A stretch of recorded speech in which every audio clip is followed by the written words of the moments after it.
waging for the last 2 years. And those asylum seekers or economic migrants who make it from Sudan to the UK have a 99% chance of being given leave to remain.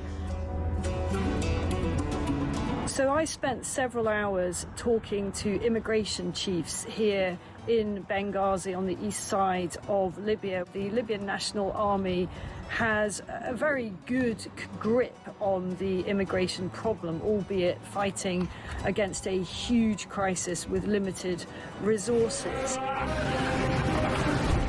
There is a very, very clear process of giving people proper health checks, the life-saving care that they need, and then working out where it is exactly that they've come from. Their message to the UK is that you are fueling this problem. You are effectively advertising a great new life for people from sub-Saharan Africa. They actually said, you know, what do you think happens when a guy from Sudan comes up through Libya and makes his way all the way to the UK and gets put in a luxurious hotel and provided with everything? And make no mistake, it is a perilous journey. We see it from the end point. We see the channel crossing as the dangerous bit. But actually where these journeys begin is in the hot desert. Many, many tens of kilometres have to be covered on foot by these migrants. And as many as 1 in 4 do not make it. That means bodies in the desert. The Libyan authorities are having to recover. Across the UK, on DAB+, on YouTube, on your mobile, and on your side. This is Talk.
Evening, I'm Duncan Barkes. I'm here through until 10 o'clock tonight. This is Talk, the home of common sense, and as always, a ton of stuff to get your thoughts on tonight. First off, the number you need, and I'm sure you know this, but if you don't, 0344 499 1000 is the number. You can WhatsApp us on that, send voice notes to that, or we can have an old-fashioned conversation, like, you know, the original social media when we talk to each other. You can do that. You can text us as well, 87222, start your message with the word talk. A lot of things to chew over the next few hours. By the way, first off, thank you very much for sticking us on. Want to get your opinions on the air as much as possible. We will be talking about what is, I think, the biggest news story of the day, certainly dominating some of the front pages, including the Daily Mail. Kemi Badenoch's take on this as well. I don't want people who hate our country coming here, talking about the Egyptian dissident El Fattah, who is now in this country. He arrived here on Boxing Day. It appears we have a Prime Minister and indeed a government and a Foreign Office who was not fully up to speed with perhaps this guy's range of opinions in terms of what he's done on social media. Now, I wager that I could probably find you a 14-year-old who could go online and find out quite quickly what this bloke has said in the past. And in fact, even I can do it because I did it earlier. So I want you to tell me tonight a couple of things. What should happen to El Fattah? What should happen to this guy? He's now in this country. He has dual nationality, Egyptian and British. His mum's a Brit. The government is saying tonight he cannot be deported. He can't be deported. That's what the government's saying.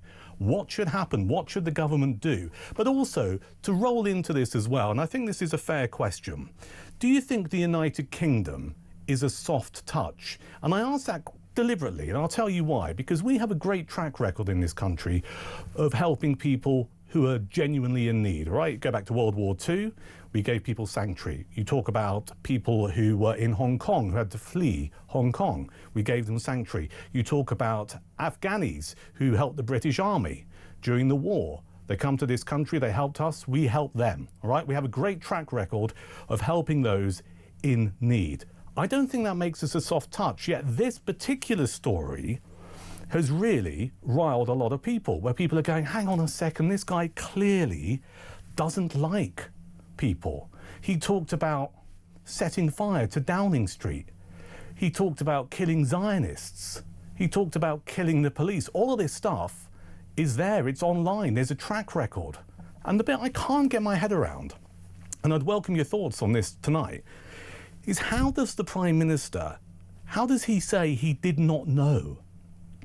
How can the Foreign Office legitimately say they did not know? What are these people doing? I mean, fundamentally, we pay their wages, right? I know this is going to sound like a bit of a rant, but whereas taxpayers, the civil service, which makes up the Foreign Office, all right, they're funded by you and I, taxpayers' money. You would have thought there'd be some kind of due diligence would take place, so people would be able to go, yeah, well, we know a bit about this guy. I'll tell you what, Starmer, Sir Keir, maybe we should consider very carefully what we do. And this is not just about bashing Labour, because the Conservative Party have a cause to answer as well, because it was under their government they granted him citizenship. So Ian Duncan Smith, former Conservative leader, current MP, he campaigned to get this guy into this country. Alicia Kearns, who's chair of the Foreign Select Committee, campaigned to get this guy into this country. Priti Patel, Essex MP. You know, she was Foreign Secretary, campaigned to get this guy into this country. So this is not just about Labour. The Conservatives have a case to answer as well. And predictably, as we would expect, Nigel Farage, leader of Reform UK, has come out and said, well, this guy should be deported. Tonight here on Talk, I'm telling you the government says he cannot be deported. So you tell me what should happen to him, and is the UK a soft touch? 0344 499 1000 is the number. Also, I want to get your experiences tonight about trying to get a GP's appointment. This stuff matters. It matters particularly at this time of the year, because after the Christmas period, you know, people have been with their relatives, germs get passed for whatever reason, bit of a nightmare, you know, you wake up and you go, oh, feeling a bit rough. Try and get a GP's appointment. The Liberal Democrats, remember them, have got a load of figures, and the figures state that more than 7 million patients faced waits of 4 weeks or more between September and November, making it the worst autumn since records began in 2019. So I want you to tell me tonight on Talk about your GP experience. How easy is it for you to get a GP appointment? Have you got a cracking surgery somewhere in the United Kingdom? You phone up and they go, yeah, come down in a couple of hours' time. Let's talk about it tonight. If you get frustrated because you can't get an appointment, if you've got an appointment and it's, you know, the back end of January 2026, I want to get that on the air as well. I think it's really important that people understand the challenges that exist when we talk about trying to get a GP appointment. The Lib Dems have got these figures. They're saying month-long GP waits have increased under Labour. Is this just a Labour problem? Is it a problem with GPs? I mean, look, you know, I think we've all had experiences of the receptionists on GP surgeries, right? They can be quite ferocious, but then there's an argument to say they probably have to be, because I know firsthand, last time I went to see my GP, there were 2 or 3 people in that waiting room, and I hate to say it, I don't want to upset anyone, who tended to be of an older age, who quite clearly were time wasters. Now that sounds really brutal and harsh. It became clear very quickly they just wanted someone to talk to. They needed some companionship, and that's good. We should be doing everything we can to help those people, but it's not the GP's job to give up time to make those people feel wanted. So I think it's a complex issue, but I want to dig around with it and get your thoughts on it tonight. 0344 499 1000 is the number. When we talk about GP appointments, how easy is it for you, your experience, your surgery, your doctor's surgery, is it to get a GP's appointment? We're also going to talk a little bit later on in this show about dogs, right? It is this time between Christmas and New Year where occasionally you hear a story, you see a story, you think that's really interesting.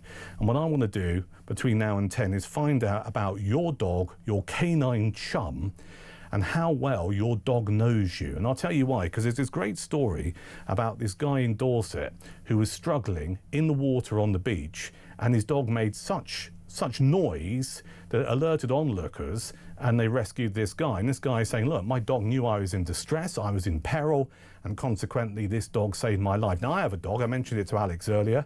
It's you know, I'm a big geezer, right? So if you ever see a fat man walking a small black dog, that'll be me. It's a sausage dog.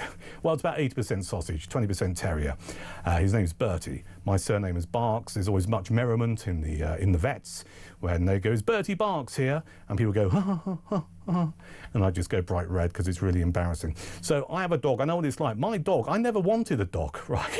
This is going to sound brutal, and I might elaborate on it a little bit later on. I never really wanted a dog. There's a story behind how we ended up with a dog, and there's a story behind now why I do a lot of the dog's care, and I don't begrudge it at all, because I love him to pieces, and I think he knows me inside out, because there's something remarkable about dogs. They know about human beings. They know if you're not happy. They know if you're under pressure. They know if you're stressed.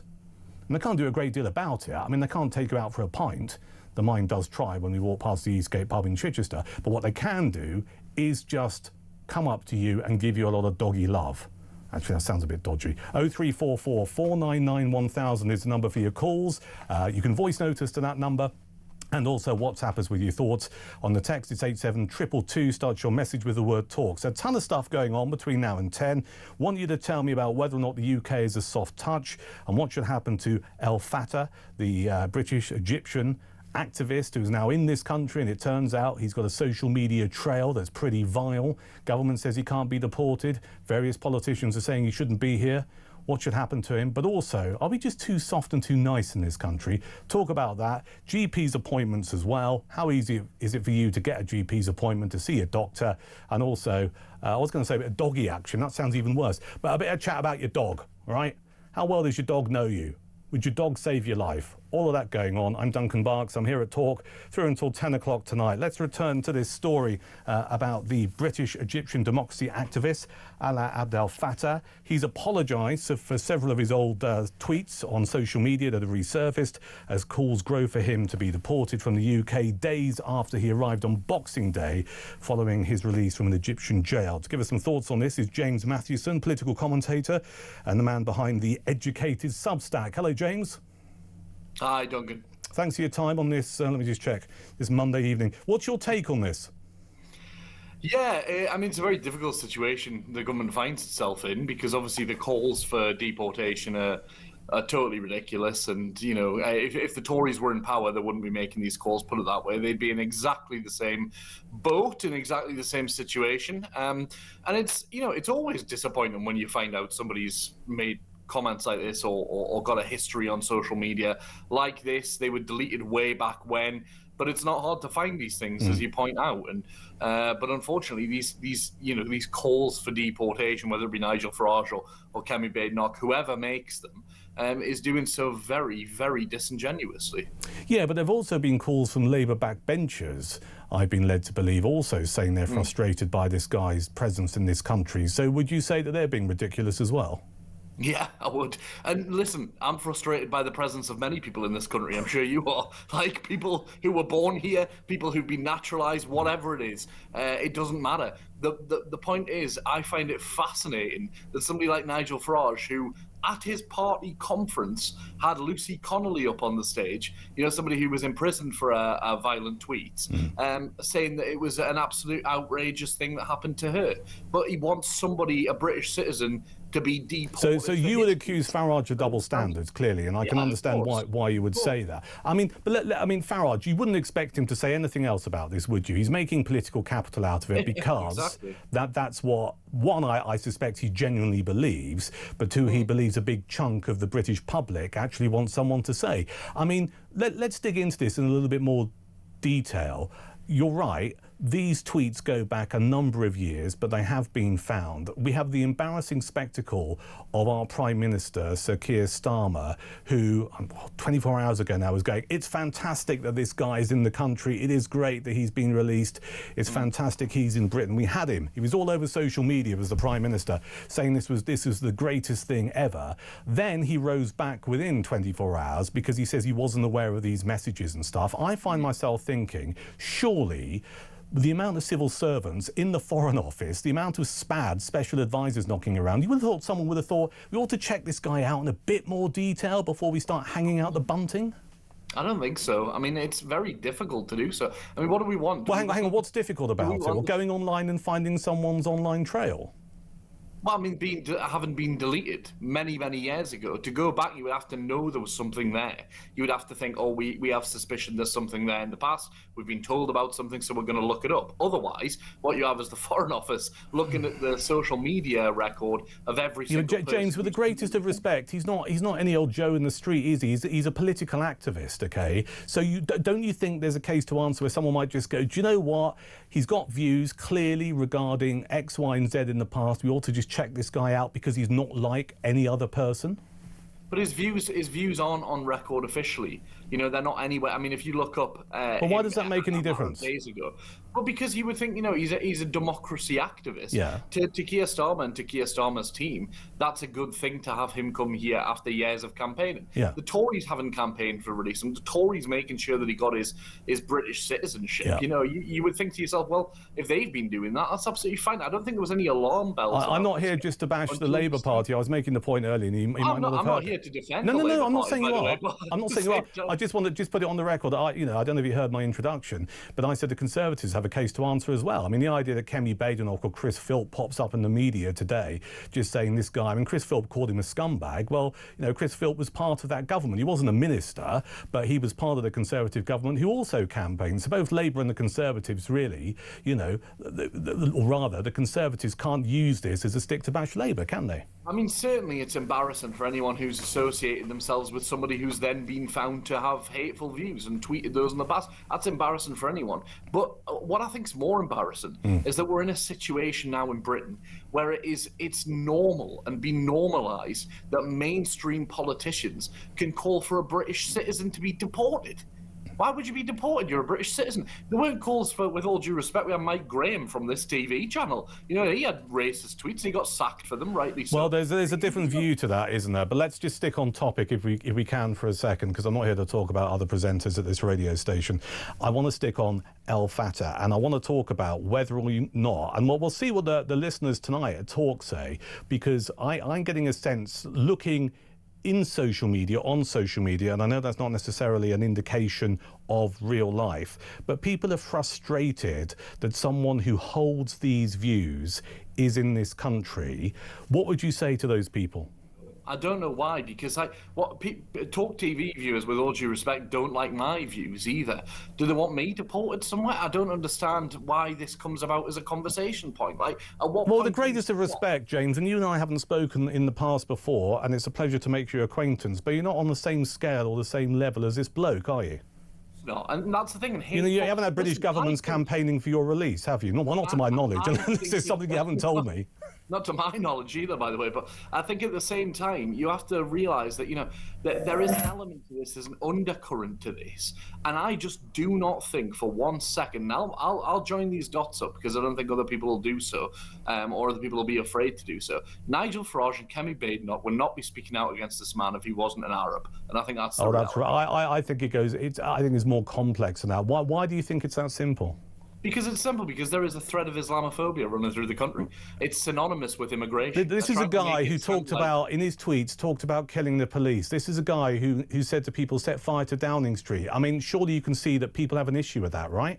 It's disgusting. But if he's done these things, if he's made hateful statements, then just like Lucy Connolly did, he should face prosecution for doing so. That's what he should face. But the call for deportation, it's ridiculous. We deal with our own citizens here. He should be prosecuted. And the government has said tonight he can't be deported. Now, I'm not a legal expert. All I presume is if that was to happen, you need a significant change in the law. And that ain't going to happen, is it? And the precedent that it would set would be absolutely alarming. I mean, come on, like anybody out there who's meant to be about free speech and all the rest of it, like just think about the precedent that it sets. Nigel Farage's children and his wife are dual citizens. What if they've tweeted some hateful stuff in the past? Yeah, but they haven't. Now you're making straw man arguments. You're talking about what ifs. Let's deal with the facts. Let's deal with the fact that you've got a high-profile activist, and you and I can at least agree that the Conservatives and Labour campaigned for his release. He's now in this country. He is someone who talked about killing police and setting fire to Downing Street. Is that freedom of speech, or does it cross a line, James? It crosses a line in my mind, absolutely. Right, so he shouldn't be deported, but he should be prosecuted. He should be prosecuted if there's a criminal case answerable, just as Lucy Connolly was. But these are the people who are telling you that he should be deported, who were saying that Lucy Connolly was, was a miscarriage of justice to put her in prison. Which is it? You can't have it both ways, and that's the problem with these people, is they're trying to make a case that's entirely disingenuous. And why Lucy Connolly, a white woman, right, from Britain, is not, being called for to be deported, but a man who's a dual citizen and, is from an Arab country, he is. How does that make any sense? All right, James, appreciate your time. Thank you, James Mathewson, political commentator and author of the Uneducated Substack. James, making the point, and I'm going to do my best not to misrepresent him, that there's a case of double standards going on here. What you have is you have people like Nigel Farage and Kemi Badenoch who went into bat for Lucy Connolly, saying she shouldn't be in prison for the stuff that she put on social media. I think is well documented. I think most people knowing Talk, listening and watching Talk will know some of the things that she said. She went to prison for a long, long time. They were saying she shouldn't be in prison, yet they've got this guy who has tweeted in the past. I mean, some of these tweets going back 10, 12, 15 years, the tweets of El Fattah, talking about killing Zionists, talking about killing the police, and talking about setting fire to Downing Street. And you've got politicians in this country who went into bat for Lucy Connolly, and by the way, quite rightly so in my view, but those politicians are saying this bloke should be deported. James Mathewson there saying it's a case of double standards. What say you? 0344 499 1000. And let's just focus a little bit on this story regarding whether or not the UK is a soft touch, because and James didn't really answer the questions I put to him, because he said, well, why would they go back and check his online history? My view is quite clear. When you're dealing with someone who has been in prison in Egypt, someone who is defined and describes themselves as an activist, they're not a typical run-of-the-mill Joe, are they? All right? It wouldn't be like, Doris on the high street in Bolton, who all of a sudden you go, oh, I don't know, should we check out our social media? Good chance you probably don't need to check out Doris's social media, but someone as high profile as this, who is an activist and a political activist, and some might say controversial, who's been in prison in Egypt, if you're campaigning for their release and you're going to allow them to come to this country because their mum's a Brit, that's how he got to this country, somewhere along the line, wouldn't you have hoped there'd be a civil servant tucked away somewhere in SW1 in Westminster who would go, oh, do you know what, I better just check out his online history, just have a bit of a delve around. 0344 499 1000 is the number. This is Talk.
across the UK. On DAB+, on YouTube, on your mobile, and on your side. This is Talk. Evening, I'm Duncan Barkes. This is Talk. You can listen on DAB Plus radio or on your smart speaker and, of course, on your connected device as well. I'm here through until 10 o'clock this evening. A little bit later on, we're going to look in more detail about these figures released by the Liberal Democrats. A number of people are waiting more than a month for a GP appointment. We'll talk to Jim in London on that in a second and get further insight as well from Matthew Hulbert. We'll do that and more of your calls regarding what we do and what should happen to El Fattah, the British-Egyptian gentleman, the democracy activist who's in this country. People saying he should be deported, including Nigel Farage, Reform UK leader, and also Kemi Badenoch, leader of Conservatives. Government saying he can't be deported. My question to you is really, really simple. What should happen to El Fattah? And also, is the UK a soft touch? Have we been too tolerant over the years? And consequently, we look at things in a very simple way, going, well, the law says this, he's allowed to be here, so let's crack on. 0344 499 1000. Jim's in London talking about his GP. Hello, Jim. Hello, mate. How you doing? Yeah, not too bad. What have you got? Well, I know it sounds a bit funny with the Conservative and Labour, but I phoned up with the doctors, and when I was with the doctors, I'd always get the next day's appointment. I'll get it booked for the next day or the next day after that. But nowadays, I'm waiting for 2 weeks for an appointment. I'm like, after 2 weeks, I feel better. Yeah. You know what I mean? and then when I do get to speak to the doctor, yeah, I'm not even getting the doctor, I'm getting the secretary now. All right. Let's delve into this in a little bit more detail. And I don't want you to... don't feel under any pressure, Jim, to divulge too many personal details. Yeah. And also, I don't want to hear anything too grim. And I doubt my listeners do either. But, so what point... So give me an example of when did you think you needed a GP's appointment? And what did you have? I felt unwell for a few weeks. Yeah. It was coming up the evening, and I thought, I don't feel well, my stomach. So it was a tummy ache? Chest ache. I'm a smoker, so yeah.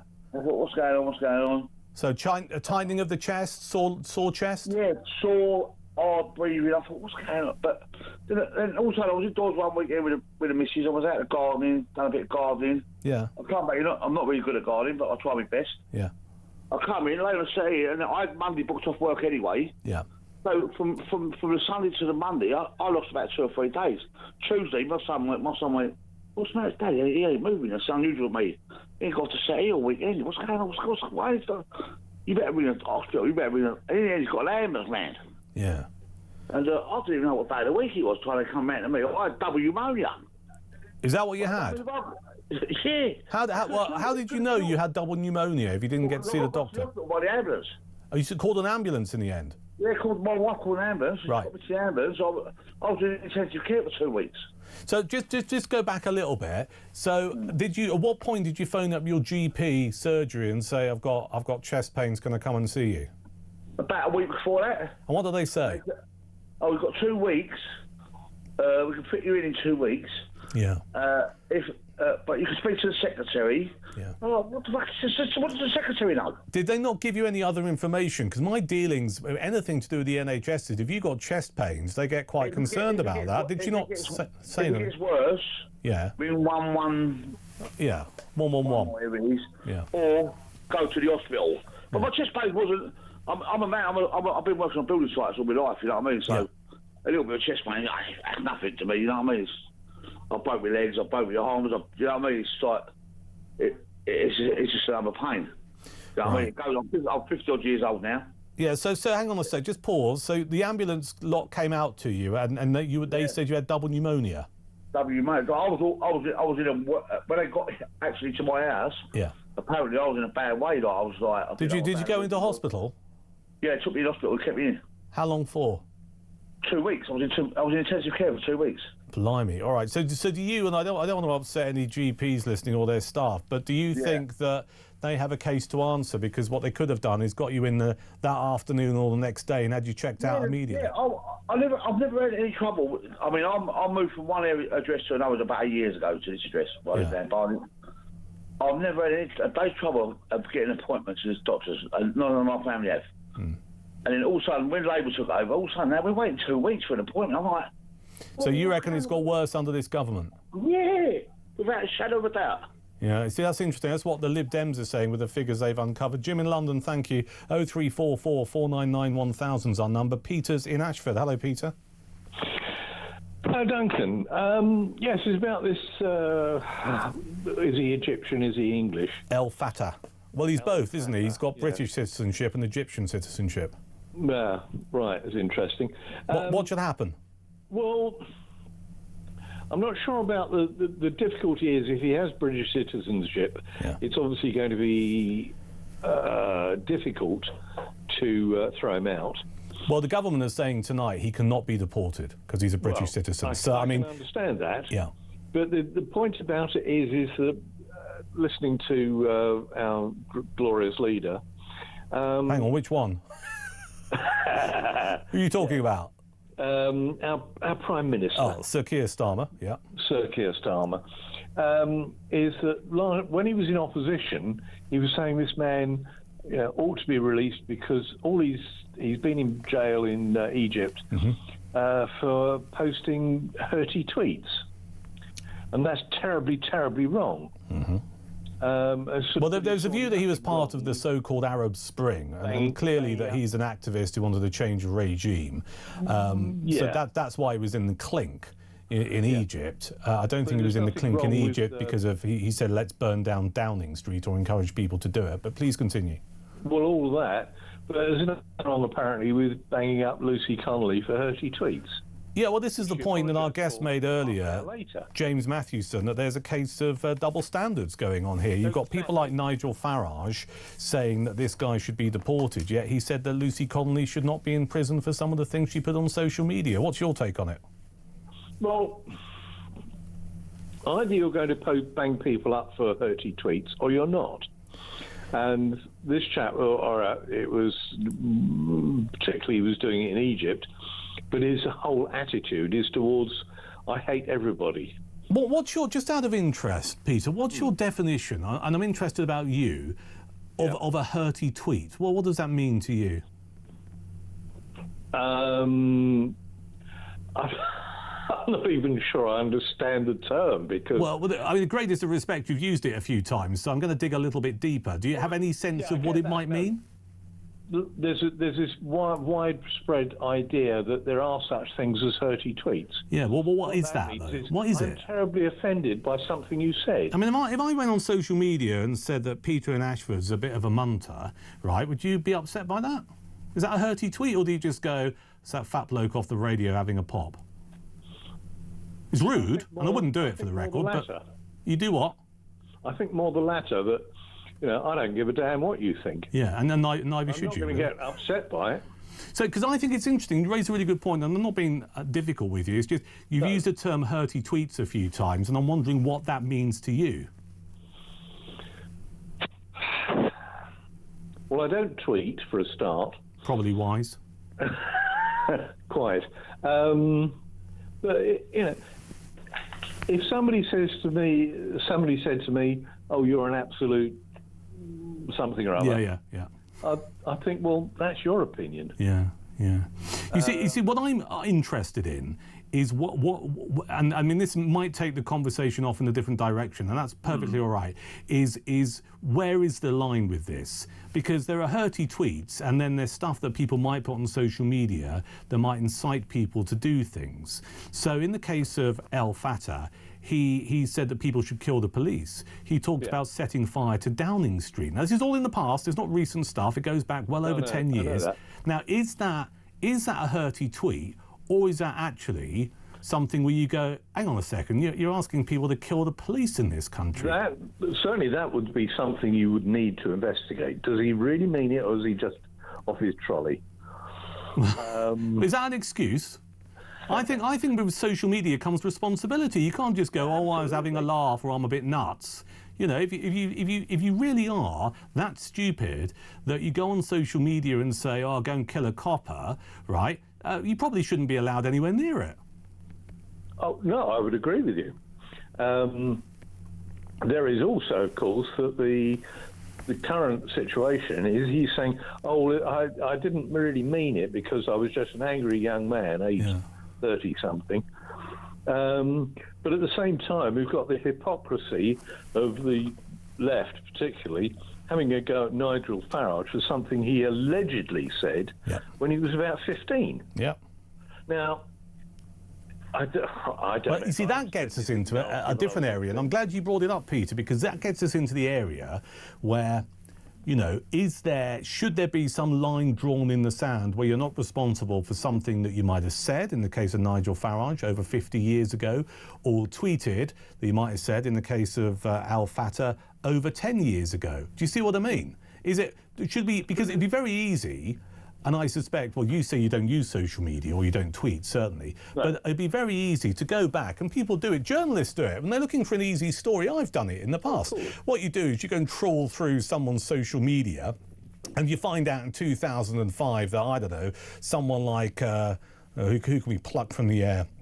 Robert Jenrick says he doesn't like chickens. And then all of a sudden you've got a story going, Tory leader hopeful doesn't like chickens. You know, it's quite easy to do. I mean, should we cut some slack for stuff that happened decades ago?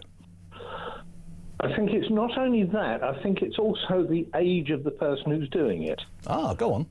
If a person is, I don't know, 10 years old, 12 years old, even 15, 16, if they say, oh, I hate effing this, that, and the other,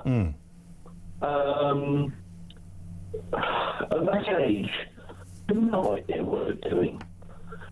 I don't know. I really don't know. Peter, I'm losing you a little bit. I don't know if you're on a mobile, but if you can hear me okay, just answer me this question. At what age then? Because you've mentioned something that I think is really interesting to people watching and listening to talk at the moment. At what age should you be responsible for stuff that you might have said when you were younger or stuff that you stuck on social media? What is it, 16, 18, 21?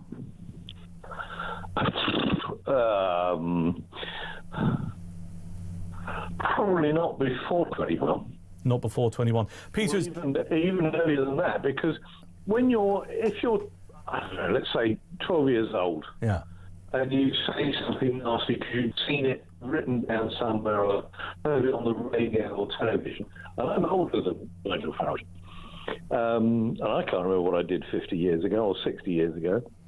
Yeah, and in some cases, if people make allegations against you, particularly if it's what he said this, as opposed to something that you can find online, it's very difficult for you to prove otherwise, or indeed for those people who are accusing you of stuff to say that you did it. It's one person's word against another. Peter in Ashford, thank you for your call. 0344 499 1000 is a number for your calls, your voice notes and your WhatsApps. You can text the word talk and your comments to 87222. Let me just do a few messages here. This is from Joel, who says, it's not that we are too soft or too nice as a country, it's that we are being systematically taken apart by a Fabian government. Yes, I've heard this. Elsewhere, this is Johanna in Salisbury, 8 a.m. in the morning. This is about GP appointments. 8 a.m. in the morning, the GP phone lines open. Some speedy lot, those old age pensioners. I'm number 36 in the queue for 5 released appointments. The same again at 1 p.m. in the afternoon. Talking about dogs, my Lady Laura, brackets rescue Portuguese pointer, is very protective of me. She reads people very quickly. She would protect me from anyone as long as she doesn't have to go out in the rain, says Joanna in Salisbury. Keep your messages coming in. 87222 on the text. Start your message with the word talk. Your calls, voice notes and WhatsApps to 0344 499 1000. I'm Duncan Barkes and this is Talk.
across the UK, on DAB+, on YouTube, on your mobile, and on your side. This is Talk.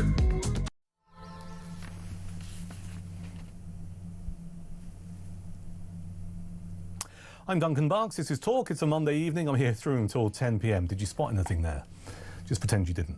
We're going to talk about you trying to get a GP's appointment, because there's some really interesting numbers that are out at the moment. This is courtesy of the Liberal Democrats, who've gone away and they've done some research. Headline figure here is more than 7 million patients faced waits of 4 weeks or more between September and November. It's been classed as the worst autumn on record.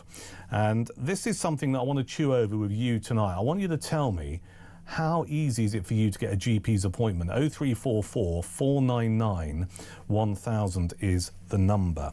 The figures come after weeks of intense pressure on the NHS. We know about the doctors' strikes. We also know that there's been a lot of flu going around, a variant that's particularly strong, because some people have ended up in hospital. I bet you know someone who's ended up in hospital with flu. I know a couple of people, and they're quite sturdy people as well. So it's not been a great autumn/winter so far. Labour has pledged to make the health service a priority. That was in their manifesto on the run-up to the general election. We have a Health Secretary, Wes Streeting, who's very clear. He wants to improve waiting times, get more people seen, more GP appointments. So this raft of figures from the Lib Dems is not great reading for the Health Secretary, Wes Streeting. Let's get more on this. Matthew Holbert is not only a Liberal Democrat activist, but also he's a patient leader for Just Treatment. He joins us on Talk. Hello, Matt. Hi. First off, just so my listeners and I'm clear, what is Just Treatment? So it's basically a campaign group led by patients who have suffered as a result of failings in the NHS and what we would certainly claim to be the underfunding of the NHS, but who still believe in it as a properly funded public service if it's run properly. So that is what we champion. All right, excellent. Thank you for the explanation. I mean, these figures are not great figures for the Health Secretary, Wes Streeting. Why do you think they're so bad? Well, they're not, and especially, Duncan, as one of the great claims the government has made has been on improving the number of appointments, and this doesn't appear to reflect that. And I think all of us have had examples where we try and call at 8 a.m. Everyone is calling at the same time, and obviously only a few people manage to get an appointment. So I think there's that side of it. And also, Duncan, I think it's trying to retain doctors and to, we seem to train a lot of them, which of course we need to do, but they don't all get jobs at GP surgeries. So what on earth is happening? Well, I was hoping you'd give me the answers, because it's your political party who have clearly done the research in order to get a headline in a news story. What would be your solution? Well, first of all, I'm pleased to see that my party is active in the festive break. Yeah. Look, I mean, the doctors are being trained, but they're not ending up at surgeries where they can see patients. Right. So there's clearly some kind of break between the training, which, they obviously need to have, and being able to deliver and meet patients. Have you got any idea as to what that problem might be, given your expertise? Well, the jobs are apparently there, so why are they not being filled? And, I can't pretend to know what the answer to that is. But, I mean, speaking about the NHS more broadly, we at Just Treatment believe that, and I know this might be difficult for some of your viewers and listeners, but we believe that the NHS isn't funded enough. If you look across Europe, we're nowhere near the median average for spending on health services. The last Labour government, to be fair to them, managed to get spending up to the European average, and that was when, Duncan, we had the highest public satisfaction, and I think it's no wonder that we did at that time. Matthew, is it just down to money? Because it's very easy, and I'm not having a pop at you, well, not yet anyway, but I'll just make this observation. It's very easy for politicians of all stripe, political stripe, to say more money is needed, all right? That's the default setting, particularly of political parties who, with the greatest of respect, and I know about the coalition of 2010, which didn't end that well for you, but, are not going to get a sniff of government, right? It's very easy to go, oh, well, the answer is more money. Is there not a case here to say that something that was set up in 1948 by Niall Bevan under sound socialist principles at the time simply is not relevant and can't function in the same way in the 21st century because things have changed? Well, I'd just say that it was set up as a result of the recommendations of the Beveridge report, and Beveridge was, of course, a Liberal. So I'd just make that factual point. But Bevan set it up, didn't he? But but Bevan absolutely sets us up, and the 1945 Labour government deserve great credit. Look, I think most people do believe in an NHS that is free at the point of use, and that you don't have to decide whether you can get your checkbook out and afford it before having treatment. You know, I think. But with the greatest of respect, that's scaremongering. No one's suggesting that, are they? Well, then what is the other? What is the option then, Duncan? If not that? Well, I make the observation, and you know, hear me out. It's not just about money. Maybe people on both sides, those in the service and those who use the service, need a change of attitudes about what the NHS should and shouldn't do. I'll give you an example, right? On my phone here, I have got the NHS app. Have you got the NHS app? Sure have. Brilliant, isn't it? How often do you use it? Look, I can't pretend that I go on it a lot, but I guess I know that it's there if I need it. Right, I use it. I mean, I'm not going to bore people with my ailments, but, you know, it's a bit of medication I'm on. I had a hip replacement about 1.5 years ago, you know, so I needed some drugs. Morphine, recommend it highly, but only if it's legal. And my NHS app was an absolute godsend, okay? And even now, I can say I need a repeat prescription, or they'll say to me, you're on some medication, we need to like check your blood pressure, for example, just to make sure that, you know, your body's fine. And I can do a blood pressure reading at home. I can take a picture, or I can set, you know, send in to them. It's about trust, but why would you lie about it? To them what my blood pressure reading is. I think it is a stroke of genius, the NHS app. It's got some flaws. It could be a lot better, but for me it works, right? And that means I don't necessarily have to go to my GP surgery to say, can I have this, or can I, you know, this is my reading, or can you do X, Y, and Z? Of course I have to go there for a blood test because there's no other way of doing it, all right? But I do think in this country our attitudes in some cohorts of people a little bit stuck in the past, and I get it completely. And maybe this is going to sound like I'm bashing older people, and I'm not, but some people still think they want to sit down opposite a GP every opportunity to say, I think I need this medication, or can you take my blood pressure? And I just don't think necessarily that that's the best use of a GP's time. So that's just one tiny example of how I think patients, customers, because we are customers ultimately, could change in their attitudes to make life easier for the NHS. I also, and I'll be utterly transparent, I did a year in public affairs at the NHS about 3 or 4 years ago. And there are a lot of people in management jobs, and I still to this day have got no idea what they do. So if you come on here and talk, and I understand why you're saying it's got to be better funded, there's more money, people like me will go, hang on, surely there's an argument for reform, surely there's a case for the patient or the customer to play a part in not just rocking up at the GP surgery at every given opportunity, but also you need to look at these structures. I mean, you will know this because of your role at Just Treatment, but a few years ago we had these introductions of the integrated care boards. Do you remember those? 42 of them. That was under the Conservative government. 42 of them across England, right? Integrated care boards. They were supposed to better represent an area. And I know this because one of my jobs was to talk to MPs about them, right? And now they've had to halve their personnel, right? Less than being, what, 2.5 years in existence. And you just go, well, what a waste of everyone's time and money. So when I talk about reform, not a political party, but reform of the NHS, it's just like, I have seen firsthand how money has been wasted, not just by this government, because I think the answer is let's chuck more money at it, and you've advocated for that as well, but also the previous government. And it's unsustainable. We can't just keep chucking money at the NHS, can we?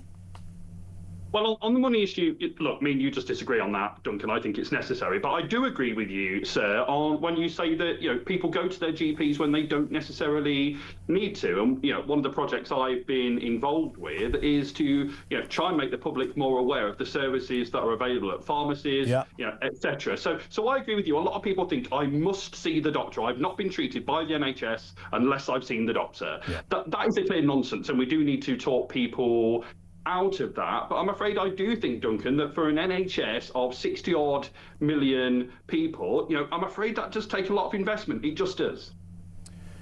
You can change people's attitudes, though, can't you? You don't have to just chuck money at stuff, which is what it seems that you're advocating. And we can't carry on. I mean, otherwise it is a bottomless pit. At some point you have to stop and go, that's enough money, make it work.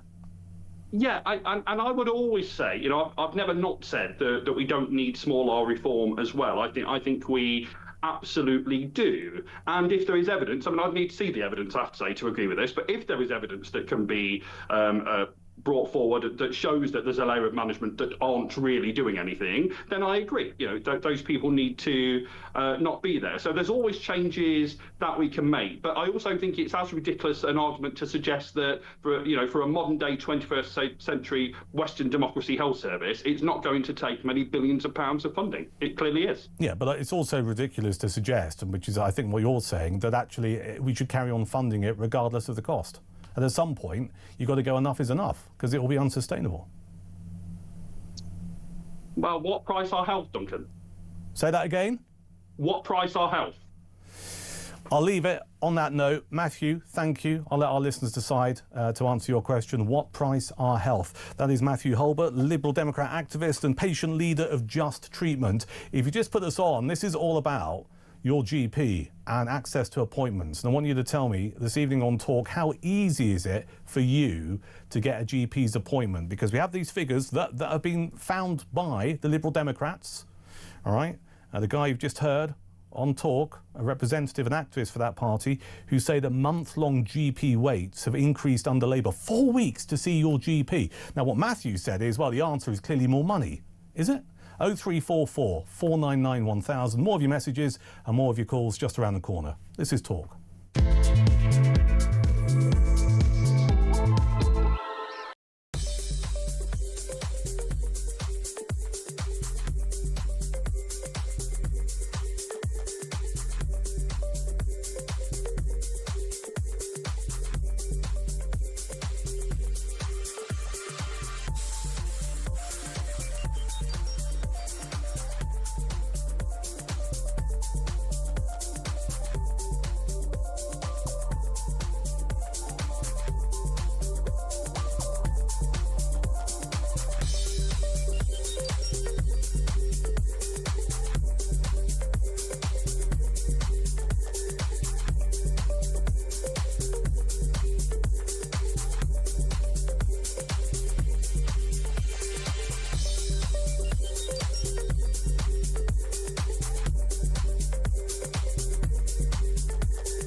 Across the UK, on DAB+,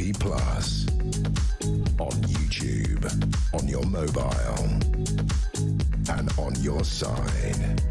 This is Talk. I'm Duncan Barkes. This is Talk after 8 o'clock, the latest on the Ukraine peace deal. We'll be talking to Dr. Stephen Hall, lecturer in Russian and post-society politics at Bath University. Maybe you saw the press conference yesterday evening with Zelensky and Trump in Florida, and you got a view on what you made of that. We'll get into that after 8 o'clock. But let's take a call. Martin's in the great waterfront city of Portsmouth, a Pompey listener. Hello, Martin. Hello. I was just going to say about this chap, I won't say his name, everyone knows him, from the Egyptian man. Everybody now seems to be going to get their social media checks for the last 5 years. If you go to America, Australia's got a situation where no young people are allowed to do social media. Yeah. And they've banned it for those under the age of 16, haven't they? That's true. When they try to go to America, well, they say you can't come in because you've got 5 years no social media. No, I'm not sure. So what? In America, they say what? They check your social media out for the last 5 years. That's what they're going to be doing. I think all the people going to see the football and whatever, you can't come in unless they check 5 years of your social media. to see what who you've been talking about, who you've been tweeting. But I'm wondering. Do you know what? I'm glad you raised that. I've got a friend who's currently in Miami. Who it is interesting. She thought she got put into a side room at an airport in Miami, and she thought, she's a broadcaster and a journalist, and she thought it might be something to do with something she said on social media about Donald Trump. It turned out they were more concerned that about 7 years ago she'd paid a visit to Pakistan. So it's a slightly different thing. But the interesting thing about what I've just told you is she immediately thought it was something about something that she put on social media. So what, should we have a similar thing in this country? Is that what you're advocating? This fella, he's ranting to somebody and someone's listening. The big thing was, who's following her? Who are your followers? Everyone goes like that. And don't tell me that as soon as his name flagged up, people said, oh, I remember him. Yeah, but do you really want to live in a country where we're basically policing what people have said online and deciding whether or not they should come into this country or not? Very much like the show The Black Mirror. You remember that show? Somebody said, yes, but that's what people do. They rant, don't they? The people who rant aren't the villains, are the people who say nothing. That's the quiet ones you've got to look out for. Well, on that basis, how do you spot if the quiet ones are wrong uns then? Well, that's interesting. There must be some kind of signing, but anybody seems to be having a blowout, I don't think they actually think that once they've done their tweeting, that it's out of it's out of their minds. They probably couldn't remember the last tweet they did 2 years ago. It's such an interesting conversation. We had Peter in Ashford, who was on earlier, and he was talking about, we spent a bit of time actually, Peter and I, mentally wrestling, not in an unpleasant way, about when it crosses a line from something that is just an opinion, where you might say something about something or someone, to when it potentially could incite people to do things. And what I think is interesting about this story regarding El Fattah is he's not just a run-of-the-mill Joe, who is walking down High Street in Durham. Okay, he's someone who is a political activist. He's been in jail in Egypt, and people have found his social media postings going back over 10 years, where he's talked about setting fire to Downing Street, killing the police, and various messages like that. And I think to get a grip on whether or not something should be done to him, bearing in mind the government saying he can't be deported, you've got to have it very straight in your head whether or not the stuff that he's said in the past is something potentially that could cause people to carry out a certain action. And that's one of the reasons that Lucy Connolly was put in prison, because it was decided, even though she deleted some of her tweets that were inflammatory quite quickly, it was decided that she could have caused people to do things. And I think people need to get it straight in their heads when they talk about El Fattah and what he's done wrong and what should happen to him. Martin in Pompey, great waterfront city, pleasure to talk to you. Thank you for calling Talk. 0344 499 1000 is the number. After the 8 o'clock news, we'll talk about Ukraine. Will there ever be peace in that country? And also fake fat jabs. Have you tried them? Fat jabs in general. We'll talk about that after 8. This is Talk.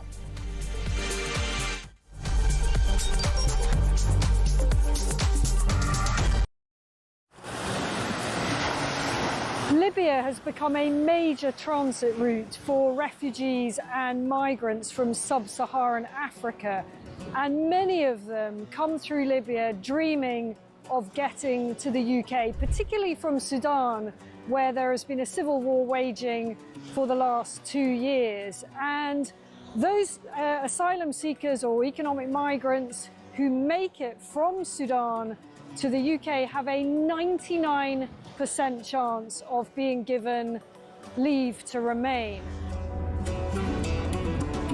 So I spent several hours talking to immigration chiefs here in Benghazi on the east side of Libya. The Libyan National Army has a very good grip on the immigration problem, albeit fighting against a huge crisis with limited resources.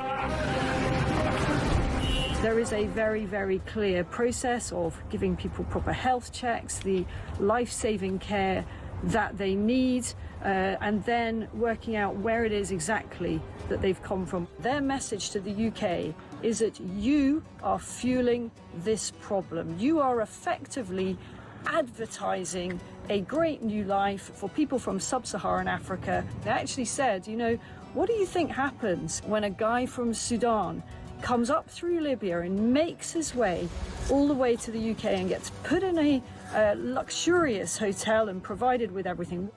And make no mistake, it is a perilous journey. We see it from the end point. We see the channel crossing as the dangerous bit. But actually where these journeys begin is in the hot desert. Many tens of kilometers have to be covered on foot by these migrants, and as many as 1 in 4 do not make it. That means bodies in the desert. The Libyan authorities are having to recover bodies in the desert. Across the UK, on DAB+, on YouTube, on your mobile, and on your side. This is Talk.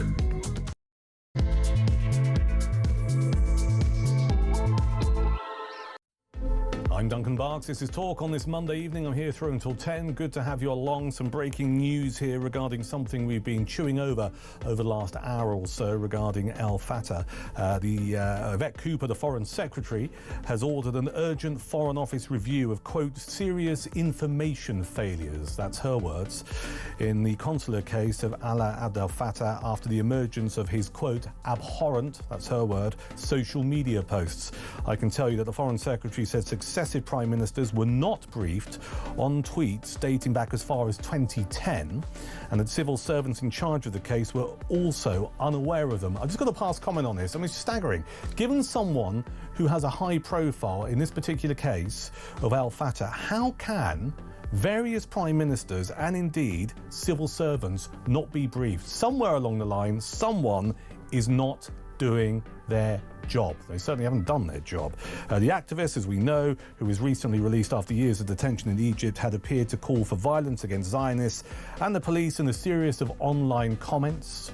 He also talked about burning down Downing Street. The Conservatives and Reform UK have both suggested he should have his British citizenship stripped for the posts, though it is understood there are no current plans for this, as the law does not appear to provide grounds to deport him. So that's the latest we have for you this evening at Talk. The development being the Foreign Secretary, Yvette Cooper, has ordered an urgent Foreign Office review of serious information failures, her words, in the case of Al Fatah after the emergence of his abhorrent social media posts. Brings us back to the question we've been asking, that I want your messages on and your calls on tonight here at Talk. What should happen to Al Fatah?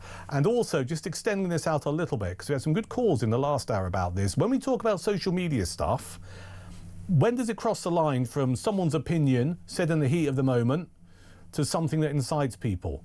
And should we be judging them for stuff that goes back 10 years? A caller made a point earlier and drew the parallels between Nigel Farage, who's been accused of making various comments when he was a schoolboy over 50 years ago. Can you judge people on stuff that they said 10 or 50 years ago? Is it right? I'd welcome your thoughts on that as the show continues. 0344 499 1000 for your calls, your WhatsApps and also your voice notes. You can text the word Talk and your comments to 87222. Now, it was, I was going to say around this time yesterday evening, it was a little bit later, it was around 10 o'clock that we saw the press conference in Florida featuring Zelensky and Trump. This was kind of painted as a step closer towards peace in Ukraine. I watched it because I was talking about it on the TV somewhere, and I found myself thinking at times that Zelensky was wincing when Trump was rambling on. What did we take away from the press conference yesterday? Apparently there's almost a deal done, 90% closer to some kind of peace agreement. That was the figure that was quoted over this 20-point peace plan. It seems to me, from everything I've read today and heard today, that one of the issues is the Donbass region and what happens with that. Give me your thoughts on this tonight. Do you think peace will be achieved inside the next month or so? Because if you watch the press conference last night, or saw clips of it earlier today, you will be led to believe that peace is imminent. But also, ultimately, do you think peace can ever be fully achieved in Ukraine? What else do we know? We know that Zelensky asked for 50 years of USA protection. That's if some kind of peace deal is signed. Trump offered 15 years. And Putin says foreign troops in Ukraine would be legitimate targets. Let's get some thoughts on this evening on Talk. Dr. Stephen Hall is lecturer in Russian and post-society politics at Bath University. He joins us. Doctor, good evening. Duncan. Thank you for your time on this Monday evening. You saw the press conference yesterday. What did you make of it? Well, as you say, it was a lot of Donald Trump speaking and Zelensky wincing. The famous quote from Donald Trump saying that Vladimir Putin wants Ukraine to be a success. And Zelensky smiled and went, yes, and that was the end of that.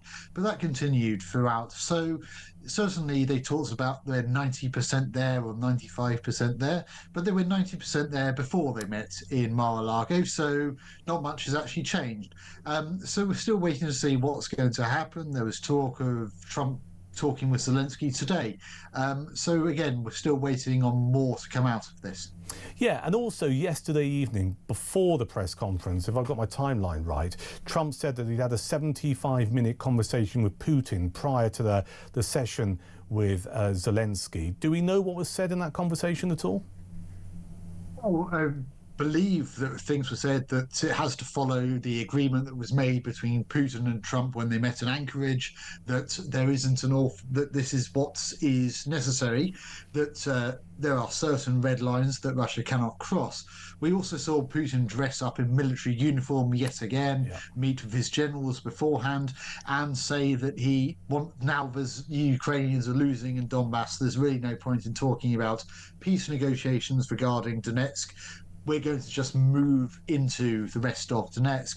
But Trump also allegedly had a phone call with Putin after he had a phone call meeting with Zelensky and a phone call with European leaders. And Putin told him that apparently 91 drones attacked his presidential palace in Novgorod. So that we still don't know. But Donald Trump seems to have bought this hook, line and sinker that the Ukrainians had attacked Putin. Again, we'll have to wait and see what comes out of this, but certainly it's always been strange, at least to me, that Donald Trump will phone Vladimir Putin or have a talk with Vladimir Putin before he meets Zelensky. If you remember, a month ago, just before Zelensky came to meet him in Washington, D.C. to ask about Tomahawks, Trump had a phone call with Putin and therefore made a decision that Tomahawks weren't going to come to Ukraine. So it's all very strange, as always.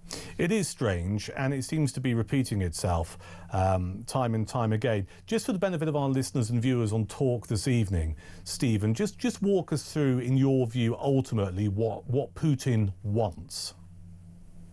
Well, for me, Putin would like to basically have a suborned Ukraine. Ideally, regime change, that you can have Russian as the second official language. The Russian Orthodox Church isn't to be not controlled by Ukraine, but the Russian Orthodox Church allowed to operate in Ukraine, and that has always been quite close to the FSB, the security services of Russia. He also wants to have control over Ukraine's foreign policy, effectively, and certainly the territories that he believes are now part of the Russian Federation, not just Donetsk and Luhansk, but also Kherson, Zaporizhia, and potentially Odessa and Kharkiv as well, the so-called historic Russian cities, which could go even as far as Kiev if he was able to get there. Do you think ultimately he wants peace, or is he just stalling because it's part of his survival, his political survival? Well, it depends on what you classify as peace. I think Vladimir Putin would like to have a peaceful Ukraine, but one that's controlled by Russia. Yeah. He would like to have a America that's out of Europe, and he would like to have a Europe that is weak. So we can see what happens in terms of what his peace is and where he wants to go.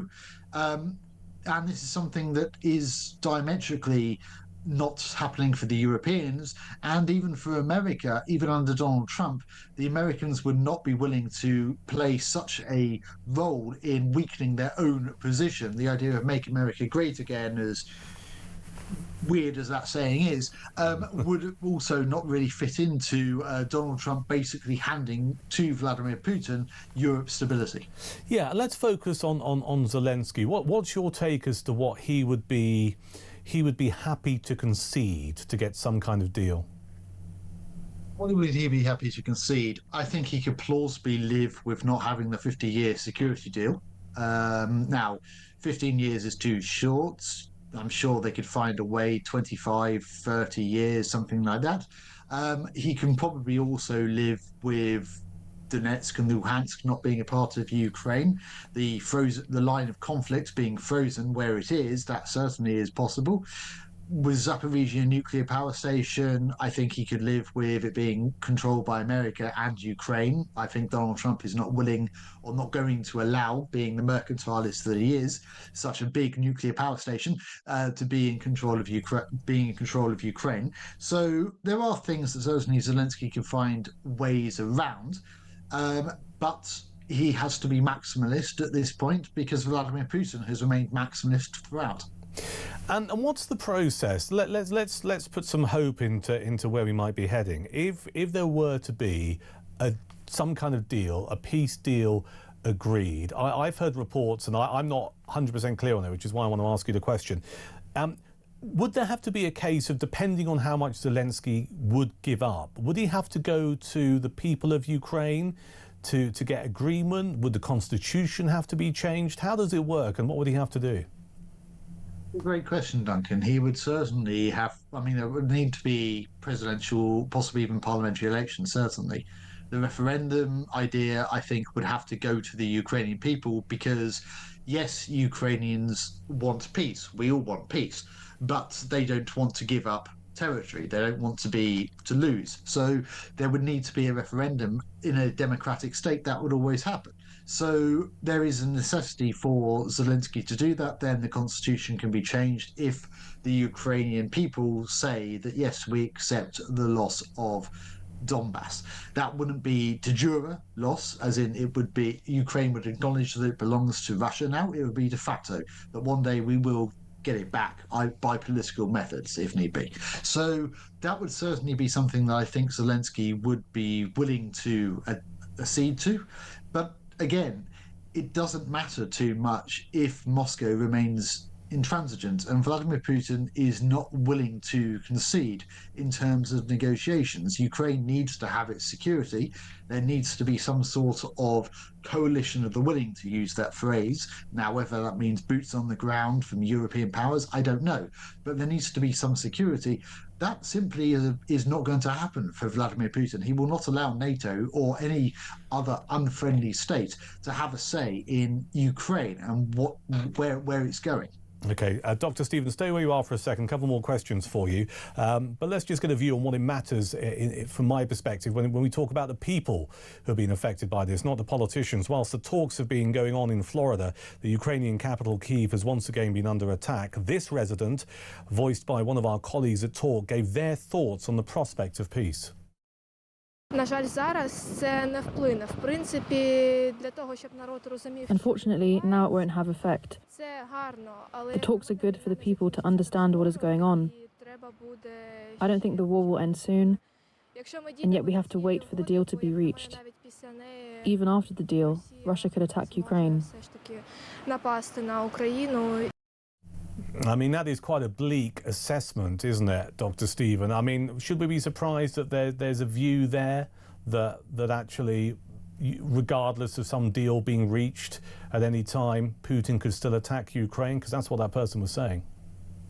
I believe that's fairly clear, Duncan, in terms of, as people have said before, former Ukrainian President Leonid Kuchma always used to say, you talk and talk to the Russians, you get them to agree to a deal in the morning, and then you find out by the afternoon they've done the complete opposite. So Russia will certainly find ways around this. I mean, they're very good at having talks to bring about talks, to continue the talking, and they will find ways around these issues, this negotiated settlement, whatever it is, this peace deal.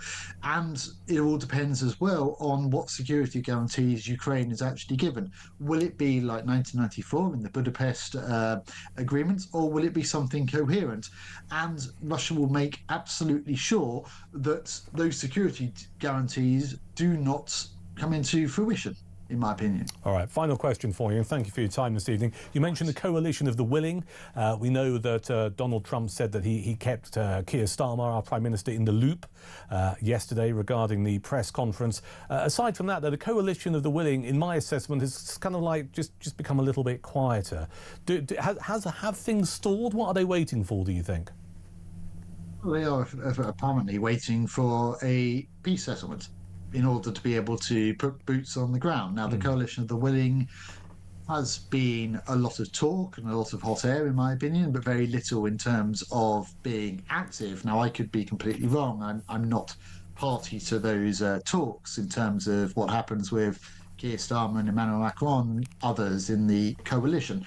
But certainly they have been behind, as I would argue the Europeans have been behind on a lot of Ukraine since the full-scale invasion. So we'll have to wait and see as to whether the coalition actually happens. And again, they have been clear, though, that they will not get involved unless America gives them a backup. And if that's not going to happen, then there is no coalition of the willing, effectively. So, again, we have to wait and see as to what Donald Trump will decide on a particular day. And that also may change the next day, because Donald Trump changes his mind by the day. So we'll have to wait and see on a lot of things. I wish I could be more positive about this. No, as with most things in the world, it's on Trump's whim, really, isn't it? We don't really know what he's going to do from one day to the next. Listen, it's been a fascinating conversation. I appreciate your time. Thank you.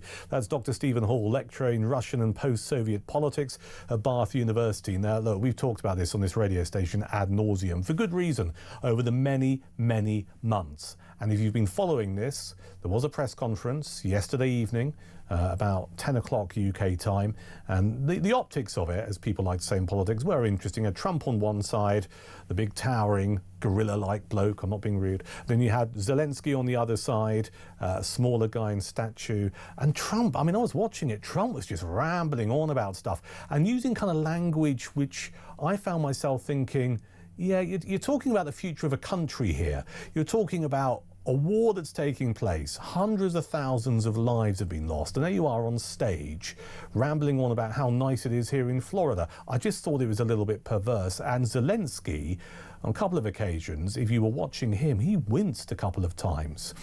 So if you watched it last night, or maybe you heard what our guest just said there, Dr. Stephen Hall, what's your assessment of the current situation regarding trying to get peace in the Russia-Ukraine war? Do you think it will ever be achievable? Because I was talking to a young lad, I won't name him because it wouldn't be right, and you'll understand why in a second, who is on the cusp of joining the Royal Navy. And this is something we're going to look at a little bit later on in this show, about this idea of a gap year and people getting involved in the armed services. But this is slightly related, yet a separate thing. And he was saying to me, he said, you know what, I can't see there ever being peace. I think there's going to end up by 2029 having, he hesitated to use the phrase World War III, but he just thinks it's within Russia's interest to keep this war going. And ultimately, Russia will look elsewhere for additional conflicts for all kinds of political and economic reasons. Now, I don't know if that's true, but when he said it, I was quite startled, which leads me to ask you this question. Do you think peace will ever be achieved in Ukraine? 0344 499 1000 for your calls, your voice notes, and also for your WhatsApps. You can text the word talk in your comments to 87222. And do you think Trump is doing this purely for peaceful reasons, or do you think, and I don't think I'm being particularly rude by saying this, there's a gentleman there with the ego the size of Saturn, possibly Pluto, who desperately wants to get the Nobel Peace Prize and desperately wants to wrap this up so he can say, look, I got peace in Ukraine. Because I think there's an element of that going on. 0344 499 1000 is the number. I'm Duncan Barkes, and this is Talk.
across the UK, on DAB+, on YouTube, on your mobile, and on your side. This is Talk. I'm Duncan Barkes. This is Talk. Before we get more of your calls and messages on the air, just a reminder of that breaking news this evening regarding El Fattah. The Foreign Secretary, Yvette Cooper, has ordered an urgent Foreign Office review of serious information failures, those are her words, in the consular case of Alaa Abd El Fattah after the emergence of his, and here comes her word again, abhorrent social media posts. I'm just making it clear what the Foreign Secretary says. And she said successive prime ministers were not briefed on the tweets dating back as far as 2010, and that civil servants in charge of the case were also unaware of them, which I find remarkably hard to believe when you're dealing with someone who is not just anyone. You know, it's not Dave from Penzance. You know, it's not Barry from Solihull. It's someone who is a political activist who has been in prison in Egypt, who the British government campaigned to get released, who's now in this country. I find it just absurd that we've had successive prime ministers and indeed civil servants in the Foreign Office who say they're unaware of his social media print. I mean, you're dealing with someone who might be classed as controversial. Wouldn't you have thought somewhere along the line someone might go, we just need to check this fella out a bit? Your thoughts on that? 0344 499 1000. In London, it's Ashley. Hello, Ash. Hello, good evening. Evening. It's amazing, isn't it? You would have thought MI5 would be all over it, wouldn't they? With, I mean, if they can't pick him up on social media, then what chance do we stand on anything? I mean, am I overreacting to this? No, I don't think you are really. I think it's. Look, I think that social media it's so contentious with lots of things. I mean, on a personal level nowadays, social media is such an integrated part of life. I think there has to be some form of regulatory response in regards to access to different countries and what people do post. I think that not necessarily someone that's going on holidaying for 2 weeks and got a return ticket, but I do think that there should be standards set for people that do require full access for visas, people that are going to talk in universities and give talks, people that are going to apply for permanent leave to reside in the country, that we should have a bar set that, much the same as it used to be, that you used to have to meet certain financial criteria. I think ethically, you know, you need to be able to show that you're not a person of... but you see, this comes down to, and it's interesting to hear you say that, Ash, where is the line? Where do you draw it, all right? As someone who's a jobbing hack, a broadcaster who gets paid to have opinions, I've said stuff on social media in the past about Donald Trump, all right? I think Donald Trump is a very successful politician. I think he should be applauded if you can put to one side what he's done, because that's a separate set of issues, but he's actually done stuff that he said he would do, right? And a lot of people, you can't say that about many politicians, all right? But I said stuff on social media where I just thought he's, you know, I've called him an oaf. Right, particularly with that meeting with Zelensky. Do you remember the one in the Oval Office where he belittled the guy? Right, he behaved like an oaf. That's what I said. Now that's probably still on my X feed somewhere. I mean, if I decide to go to Florida and see some extended family and I try and get a visa, is that going to come back and haunt me? And they're going to go, no, you called Trump an oaf. You're not welcome here. Where do you draw the line with it? I think, look, for me, this chap from Egypt sets the line right for me, and that is that anyone that calls for the death of any person, whoever they may be, anyone that talks about, whether it's overthrowing a government or whether it's firebombing the very office which have managed to get him released, it all comes down to the actual ethics behind the comments that they're making, and that's that he is genuinely calling for. And he was in his 30s at the time when he said this, so he was well informed. He's calling for he's questioned the Holocaust. He's questioned that it doesn't matter. Only 6 million died. There's still a few more. There does come a point where my point for that is when you call for death on others and harm on others. And it's not just a single tweet here. We're talking about multiple. We're not talking about an odd comment about someone, a random comment. This is someone who, means harm on other people, and I think that's where because I mean I don't. Well, let me run something past you, if I may, because you make a really interesting point. I mean, he has responded to this inside the last 12 hours. He apologised for several of his old tweets, but he also said that some of his posts had been, and these are his words, I'm not making them up, quote, completely twisted out of their meaning. And I read that earlier, and I thought, well, how else? What's the other meaning to set fire to Downing Street? I mean, how can that be twisted in any other way? I mean, you know, either you want to wish harm on people or set fire to Downing Street, or you don't. I mean, does it wash with you, this idea that some of his messages have been completely twisted out of their meaning? No, it's a typical political response to trying to get out of something, isn't it? Saying that we weren't informed about this person and we didn't know about this person's information. Well, they did. I'm sorry. It's one of two things. They're either incompetent or they have just overlooked it and for some reason have a different agenda. So I don't believe that his comments would have been. I mean, some elements you could say that some people might say that people only publish certain parts of it, but you can't get away from him calling a denial to the Holocaust because only there are still some Jews that live, or that he wants the police to die. He wants, the more Zionists, the more white people that can be killed, the better. Look, that can't be taken out of context. You can't. I don't think it can. And you talk about either it's about incompetence or it's a different agenda. I'd lean more heavily towards a different agenda, which would be, in my view, as a cynical old hack, that Starmer wanted some good news to shout about, and they thought this was good news that would get them brownie points with some backbench MPs and various campaigners, etc., etc. But it's backfired on them in a spectacular way. It wouldn't surprise me if this was the agenda initially, to try and get this guy into this country and say, look, we managed to get his release and we got British citizenship for him. Isn't it fantastic? A different agenda wouldn't surprise me at all. Incompetence, though, is just massively unforgivable. And I just keep coming back to this issue. I find it staggering that the Foreign Secretary, Yvette Cooper, is saying tonight that prime ministers of the past, bear in mind, it's not just Keir Starmer, there were Conservative prime ministers under the last government, I know there were quite a few, who campaigned for his release, but also there were civil servants in the Foreign Office also unaware of his messages. I just find it staggering that someone with such a profile, who was banged up in the clink in Egypt as a political activist, no one checked out his social media.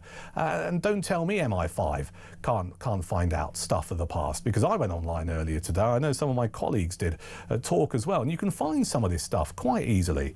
Should we do Mark in Lincolnshire now, or do Mark on the other side? Yeah, Mark's in Lincolnshire. Hello, Mark. Hello there, Duncan. You all right? I'm very well, mate. What would you like to say? It's just regarding the NHS, really. Yeah.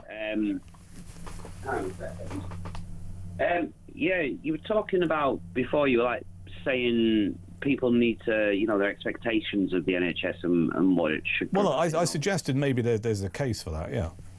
Yeah, I can see where your angle's coming from there. However, what I would, as I did when I rang up, what I would come back on instantly is the elephant in the room with all of this, the reason why it's in the situation that it's in now. Now, I think you've got an argument to say that people seem to expect a lot more out of it than they ever used to. Yeah. I think there is an argument for that, certainly in regards to something along the lines of mental health. I think that's a bit of an issue, and what people are really classing as mental health these days. However, in general, I would say that one of the biggest problems that we have in this country with the NHS and how often you can see a doctor and all the rest of it is purely, it's awful to have to keep coming back to the same thing, but it is down to mass uncontrolled immigration. Because the problem is, we've added, around 10 plus million people to our country in about 25 years. The infrastructure is largely exactly the same as it was 25 years ago. Yeah. We don't have additional hospitals to take up any of this slack. No. We don't have any more doctors than we ever have in the past. We don't have any more nurses than we used to have in the past. If anything, we've probably got less, I think. But, so when you're talking about, I should expect less of a service, well, why should I? Because I never asked for mass uncontrolled immigration. I can understand why you're linking the two. I genuinely get that, and politicians past and present have also made the same point. But can you understand the point that I made? I wasn't having a go at you, Mark in Lincolnshire, saying that you've got a... Actually, I'm going to have a go at you, if you don't mind, because I think we should have this conversation. And it's this. I mean, do you not see that maybe the stuff that the NHS has always done, it can't continue to do? Yeah, but why can't it continue to do it, Duncan? Why do we do things in a different way? Have you got the NHS app? Yeah, I do have the NHS. What do you use it for? I don't think it's that great as you seem to make out it is. What do you use it for? I don't really use it for anything. The one I use mostly is my GP app. Yeah, what does that do for you? That allows me to order repeat prescriptions. I mean, that's pretty much it. I mean, sometimes it'll throw a questionnaire at me, to check whether I might have prostate cancer or something. I mean, that's about the sum of it. I still have to call in if I want to see a GP because, they do have an online booking thing via the app. If you had a cough or a cold, what would you do? Would you try and get a GP appointment? No. What would you do? Why would I? If I had a cough or a cold, I would deal with it as a cough or a cold. Okay. I would just, take my Lemsip, wherever it is, and just chill out. If it started to get really bad, like I think you had a gentleman on earlier who was having problems with his chest and where he he had pneumonia, didn't he? Yeah. Yeah. You would soon, if you had something like that, you would know there's something going on with you because you'd be feeling really quite unwell. If it got to that stage, then I'd probably have gone down the same kind of angle he did. I'd probably end up more with 111 than anywhere else. Yeah, I guess what I'm saying is, I mean, I believe that the NHS that was set up in 1948 it can't continue. It can't operate in the same way in 2025, and consequently we all have a part to play in reducing the burden on the NHS. You do it because you've got your NHS app. I do it because I've got my NHS app. But there are still people who, understandably to a degree, want to go and see a GP because they have a sniffle, and that attitude surely has to change. Yeah, I do agree with you. But you say to people, go and see a pharmacist. Yeah. But to be fair, though, a lot of people have always done that. Yeah. The problem, I will go back to the same thing, really, because when you think about it, that was never the issue that it is now. Yes, it is an issue, but it's the issue for the same exact reason. No, I hear the point you're making. Before I let you go, because I'm being told I need to, only because I've got other stuff to do. Tell me this, when you tried to get a GP's appointment last time, Mark, because this is another what we're trying to get to, how long were you told it would take to get one? Very difficult question for me to ask because I receive home visits. Right. Okay. Well, when you ask for a home, hang on, mate. When you ask for a home visit, how long does it take for someone to turn up? Usually 2-3 days, depending on what's going on with me. But then if it's something that relates to my heart, then they'll just send me into hospital anyway. So. Understood. All right, mate. Listen, I've got to move it on, but thank you because it's interesting insight. That's Mark in Lincolnshire. 0344 499 1000 is the number. We're going to talk about fat jabs next. This is Talk.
Across the UK, on DAB+, on YouTube, on your mobile, and on your side.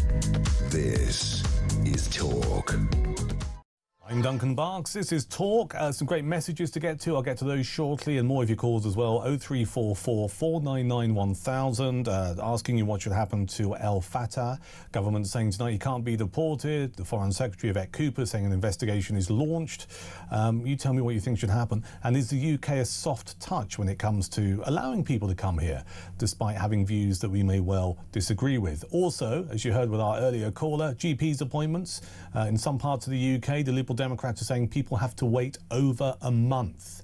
You tell me this evening, how long do you have to wait to get a GP's appointment? 0344 499 1000. And will we ever see peace in Ukraine? Just some of the things we're chewing over tonight. Now, one of the things I've been keen to talk about this evening on Talk, only because if you're watching us on YouTube or your smart TV, I am a chunky bloke, all right? I mean, look, you know, it's all bought and paid for.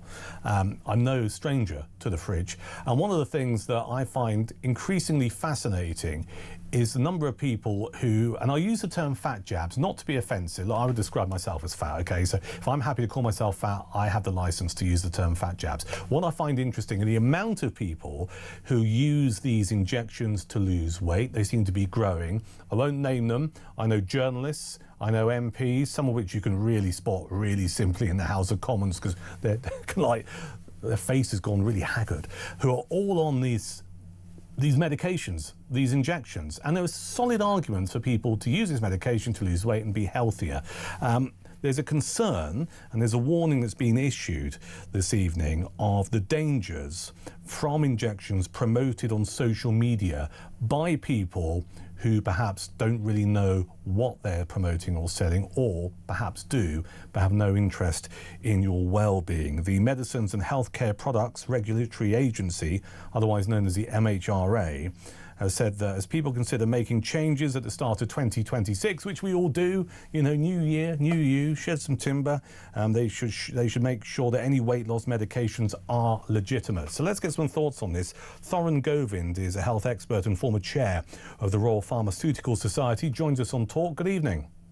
Good evening. Well, yes, these are prescription-only medications, so that means it's actually illegal to advertise them and promote them to the public. But we know that people are making the absolute best of this time when people may be thinking about making a change, and that is the big concern right now. Just be kind enough to walk us through almost kind of how we got here, because certainly in the last 6 to 9 months, by my reckoning, there's been more news stories about this. We've had celebrities who've been quite open. Listen, I'm taking these injections to lose weight. Don't I look fantastic? I know of people, I mentioned it a few moments ago, politicians, journalists, who are all, to coin a phrase, at it. When did we start using these drugs en masse in the UK? I think these have been used for quite a few years now, but they're still relatively new drugs, which is also why we are continuing to monitor any side effects, because as there's more use of them in the general population compared to in clinical trials, which is what happens when drugs are first being developed. So that's when we start to find out more about side effects and things like that. But obviously there's been a rise from the original sort of named drugs that people were talking about to more of being developed. And obviously we've also got different forms, so pill forms rather than injection forms as well.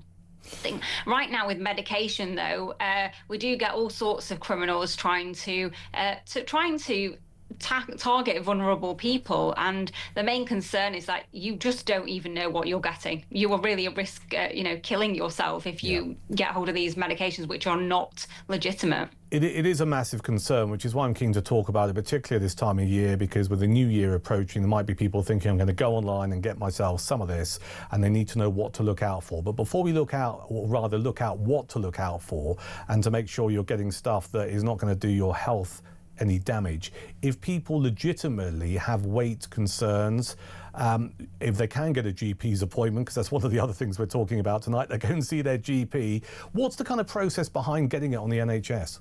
Okay, so the NHS eligibility, most people are getting these privately, actually, but there is NHS criteria, and you have to hit a certain BMI, and it can also, if you've got other comorbidities, so other things that put your health at risk. For those who are getting them privately, there is a charge, and they may be accessing them through online pharmacies, online sources, but it's important to check that the people who are providing those are regulated, so GMC, General Medical Council, General Pharmaceutical Council, check who is providing the medication. Let me interrupt you for a second, because that's the bit I want to get to, if I may. Is there some kind of kite mark or stamp that shows that it's legit? And I've got to ask this question, how do people spot a fake? Okay, here's the problem. So in terms of getting the actual medication, the person who is writing the prescription for you, and it does need a prescription, must be regulated. But in terms of the actual medication, you need to make sure you're getting that from a regulated pharmacy. So you can check that on the General Pharmaceutical Council website, check that that is a legitimate source. But one of the big concerns is criminals are very good now at replicating the packaging very well. If you think about AI and technology, if you think it's too good to be true, then it probably is. And I just wanted to come back to a point you were making earlier, and I really appreciated you making this point about using your local pharmacy. But even ourselves as a resource, there are ways that you can get access emergency medication if you have run out of medication, for example. People do use that inappropriately. So to me, if you have an emergency, that's because you need something there and then and need support with it. But sometimes we can get patients who request things in an emergency and then say to us, oh, it's all right, I don't really need it. So I think it's about making sure that you're using NHS resources appropriately, and remembering that if make sure you use it properly, and people who need it need to be able to access it. But if you access it inappropriately, then that does mean it's not available for someone else. Yeah, and I mean the web is increasingly a curious place, and I'm just wondering if you have someone who, and I use this terminology with respect, not particularly technically savvy, so they go online, and this is the problem. They type in weight loss jabs, and then a couple of websites pop up, and it says, "Oh, get your Wegovy here," or whatever, and someone clicks on it. They will be tempted, won't they, if the price is right, to think, well, that must be legit. So is there anything else they need to consider when they're buying stuff online? Okay, you should have a proper consultation. You should be able to ask your prescriber information. It shouldn't feel like a one-way conversation. What I've also seen, so I've looked into this quite heavily, I spent a lot of time looking into this, people will also be sending text messages. There's absolutely no way you're going to be dealing with a regulated provider who's sending you text messages. Look at the wording of what you're writing, and if it feels too good to be true, just hold fire and speak to a professional. So let me ask you to pause for a second. So if I got this right, and it's great because these bandits will contact you when you're not asked them to. So if you get a text message just going, hey, do you want some weight loss jabs? Or if you get an email and you've not approached anyone or whatever, I mean, that is a massive warning sign, isn't it? Yes, I've seen these text messages that get sent also on social media as well. The real risk of you just don't know what you're going to take. If you think you may have a product which may not be legitimate, then stop using it immediately and seek medical attention from a healthcare provider. You also mentioned earlier that there's ongoing clinical trials, I think you said that, and I don't want to misrepresent you, regarding these drugs. We know that trials have happened, otherwise they wouldn't be available for consumption in the United Kingdom. But there are people who have concerns about we might not yet know the long-term effects of these drugs. Is that a fair point to make? So when all drugs go on the market, once you've had your clinical trials, for years after, there is extra monitoring that we are required to do as healthcare professionals, but also patients are encouraged to report any side effects. And that is actually to the MHRA, as you noted earlier. And there's what's called a yellow card scheme. So if you have any concerns, it's important you report them so we can gather the data. I'm just aware that we're starting to hear some stories about vaping, for example, which has been, on the scene for people who've been trying to give up nicotine or decide to take up vaping because it's cool and a lot of people do it. We're starting to hear some reports that vaping, we're discovering, can do long-term damage to people. Yeah, if you go back 10 or 12 years ago, people were going, yeah, you should vape, it's better than smoking or whatever. Do you think there's a risk that we might see a similar situation in 10 or 15 years' time with these so-called fat jabs? I think that, again, just like vaping, we have to have the timing to be able to see that long-term impact. That's why I'm always encouraging people. This is about lifestyle choices as well. It helps cut out the food noise, we know that, but it's also about putting those steps in place so that actually you're not on the highest dose of these for the longest time possible. It's about making sure we're getting you to a healthy lifestyle as well. Someone listening to us here this evening on Talk, or indeed watching us on YouTube, who might be considering losing some weight in 2026, they may have some mates who are taking some or using some of these jabs. What would your advice be to them before they do anything? I think keep a diary of how you're eating and what time of day you're eating. Then you can actually get some of your habits. Is your eating related to specific triggers? I think that's a starting point for me. Number two, getting the exercise in place, because it's not just a case of injecting these and your exercise is out the window. And then if you are going to think about having these, again, making sure what your BMI is, having a consultation with a healthcare professional. This shouldn't be an easy decision. This is about a consultation with a regulated professional, and do not share medication, because there is a real risk that we're still finding out about these drugs as well. Really interesting chat. Thank you for your time this evening. Thorin Govind, health expert and former chair of the Royal Pharmaceutical Society, here on Talk. Thank you for joining us. I want to get your messages and calls on this before I knock it on the head at 10 o'clock this evening, so plenty of time to get on. If you're someone who's started using these, and I'm going to use the term, I've described myself as fat, look at me, you know, I've eaten all the pies and the pie shop and the pie factory, so if I'm happy to use the word fat about myself, I can legitimately use the term fat jabs. That's my theory behind it. If you started using these fat jabs, what was your motivation to do so? What made you think I'm going to take a punt on using this kind of, well, it is a medication? 0344 499 1000. If you manage to lose a load of weight as a result, let's get your success stories on the air. Let's find out what your experience has been. I'll be really honest with you. You know, I work in a media game where looks are everything, all right? And I'm a big fella, right? I'm a big old unit, and I'm not getting any younger. You know, I'm a bloke in middle age as well. And if you're listening to me at the moment or watching me on YouTube or whatever, you will know if you're a middle-aged bloke, all of a sudden things start entering your mind about your blood pressure and your weight and possibly type 2 diabetes and doing more exercise and all of this kind of stuff, because that's what happens, fellas, isn't it? We get older and like all of this stuff comes down the line. And I thought about it long and hard. Whether or not I should use this kind of medication. And maybe you've done the same and you've decided to do it. Let's hear about it. 87222 is a text number. Start your message with the word talk. 0344 499 1000. If you've had a success story, I'd love to get it on the air. If you've got concerns about it, share those concerns with us. And if you're someone who's used them but you stopped, because this is what I keep hearing, right? It's not you know, you can't carry on taking it forever. Have you managed to keep the weight off? Because I think that's key to this. 0344 499 1000 for your calls, your WhatsApp messages and your voice notes. You can text your comments to 87222 and start your message with the word talk. I'm Duncan Barkes and this is Talk.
the UK.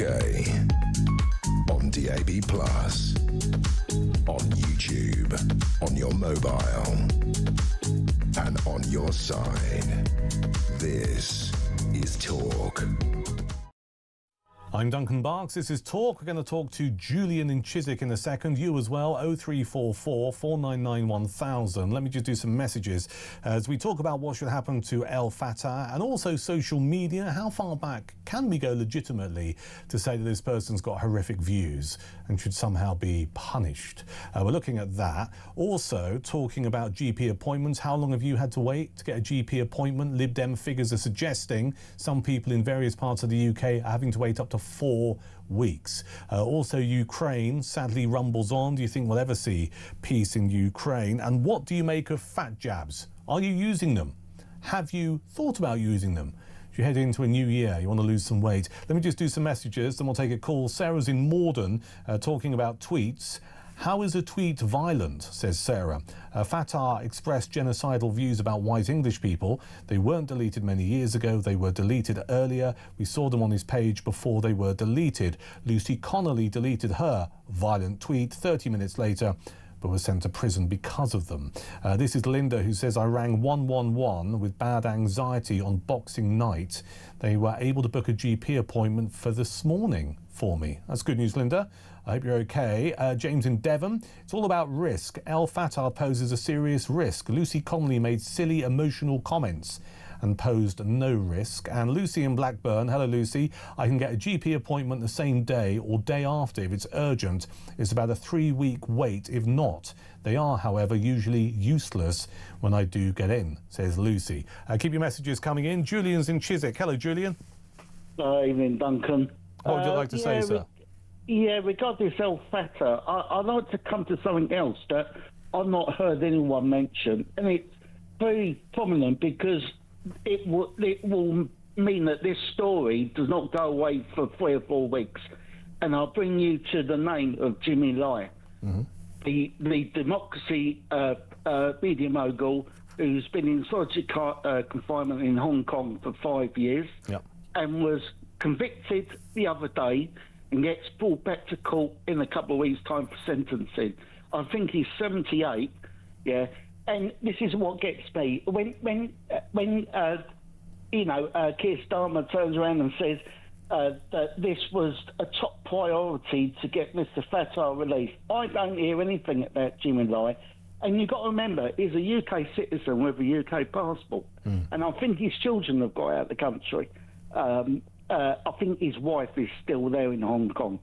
But I don't hear anything in his case of getting him released. No, you're right to raise it. Let me ask you a question. Why do you think that is? I think they're scared of China. And I don't know if you know, Duncan, that Keir Starmer, strangely enough, just before the sentencing, goes to Beijing in 2 weeks' time. Now, I would say to Keir Starmer, well, if China wants this super embassy in London, tell them. I'll tell you what, we might give it to you, under certain circumstances, but you release Jimmy Lai. I'll tell you what, Keir Starmer has not got, he just hasn't got the elements to do it. He's just not that kind of man. Well, it's all political, Julian, isn't it? I mean, I would argue this decision regarding El Fattah was purely political, because it's like, look what we managed to do. We've campaigned to get this man released. We give him citizenship.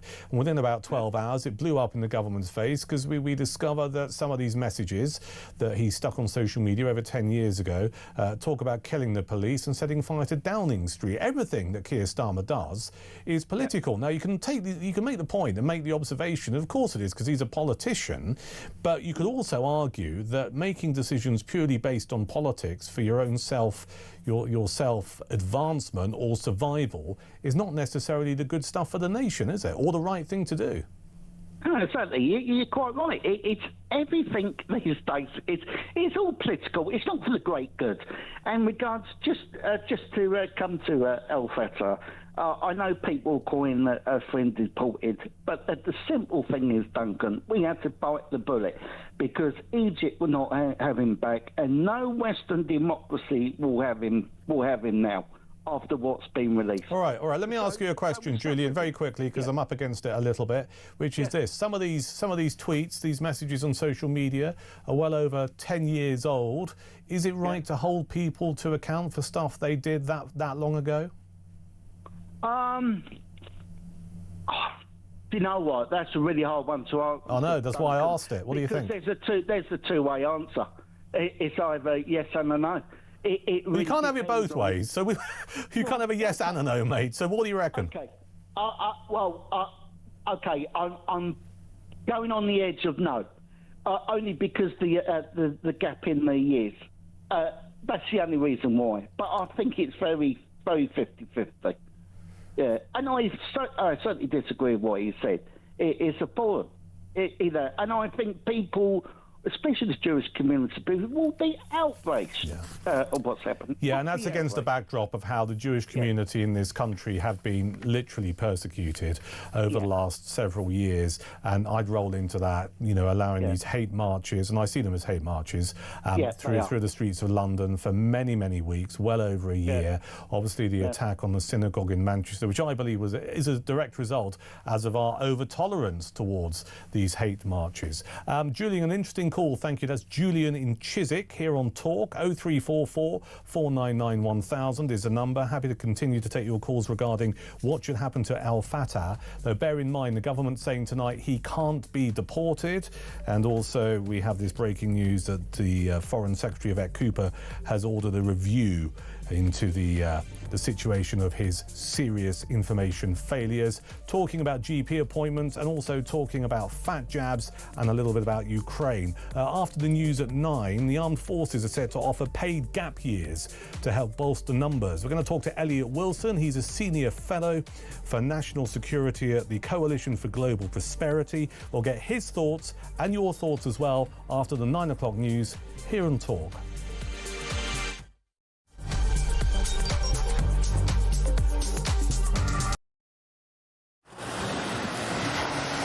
Libya has become a major transit route for refugees and migrants from sub-Saharan Africa, and many of them come through Libya dreaming of getting to the UK, particularly from Sudan, where there has been a civil war waging for the last 2 years. And those asylum seekers or economic migrants who make it from Sudan to the UK have a 99% chance of being given leave to remain.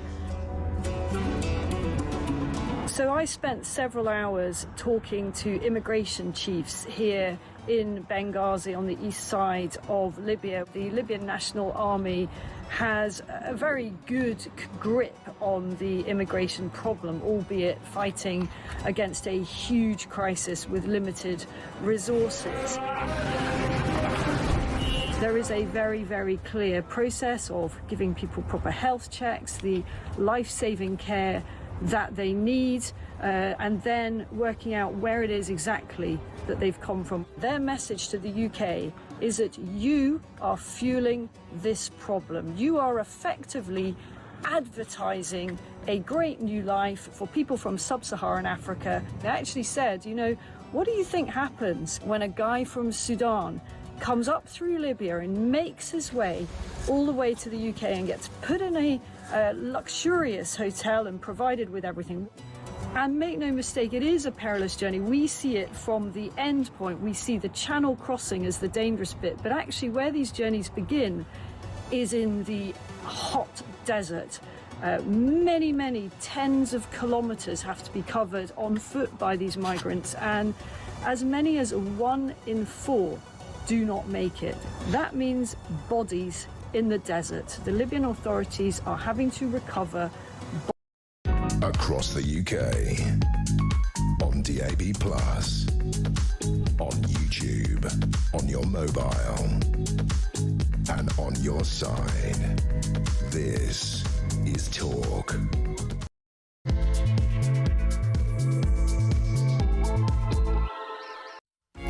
I'm Duncan Barkes. This is Talk. It's, what is it? It's a Monday, isn't it? Monday evening. I'm here through until 10. 0344 499 1000 to get your calls on the air. If you call now, I will get you on before 10 o'clock tonight. And I know there's a ton of stuff that we're chewing over, but I'm keen to get as many calls on the air between now and 10.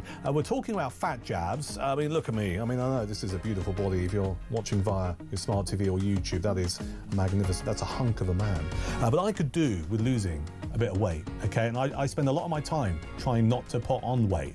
That means not eating biscuits or cakes or sweets, which I can kind of leave behind, but there's always the beer, a little bit of the red wine, certainly the cheese. There's my downfall.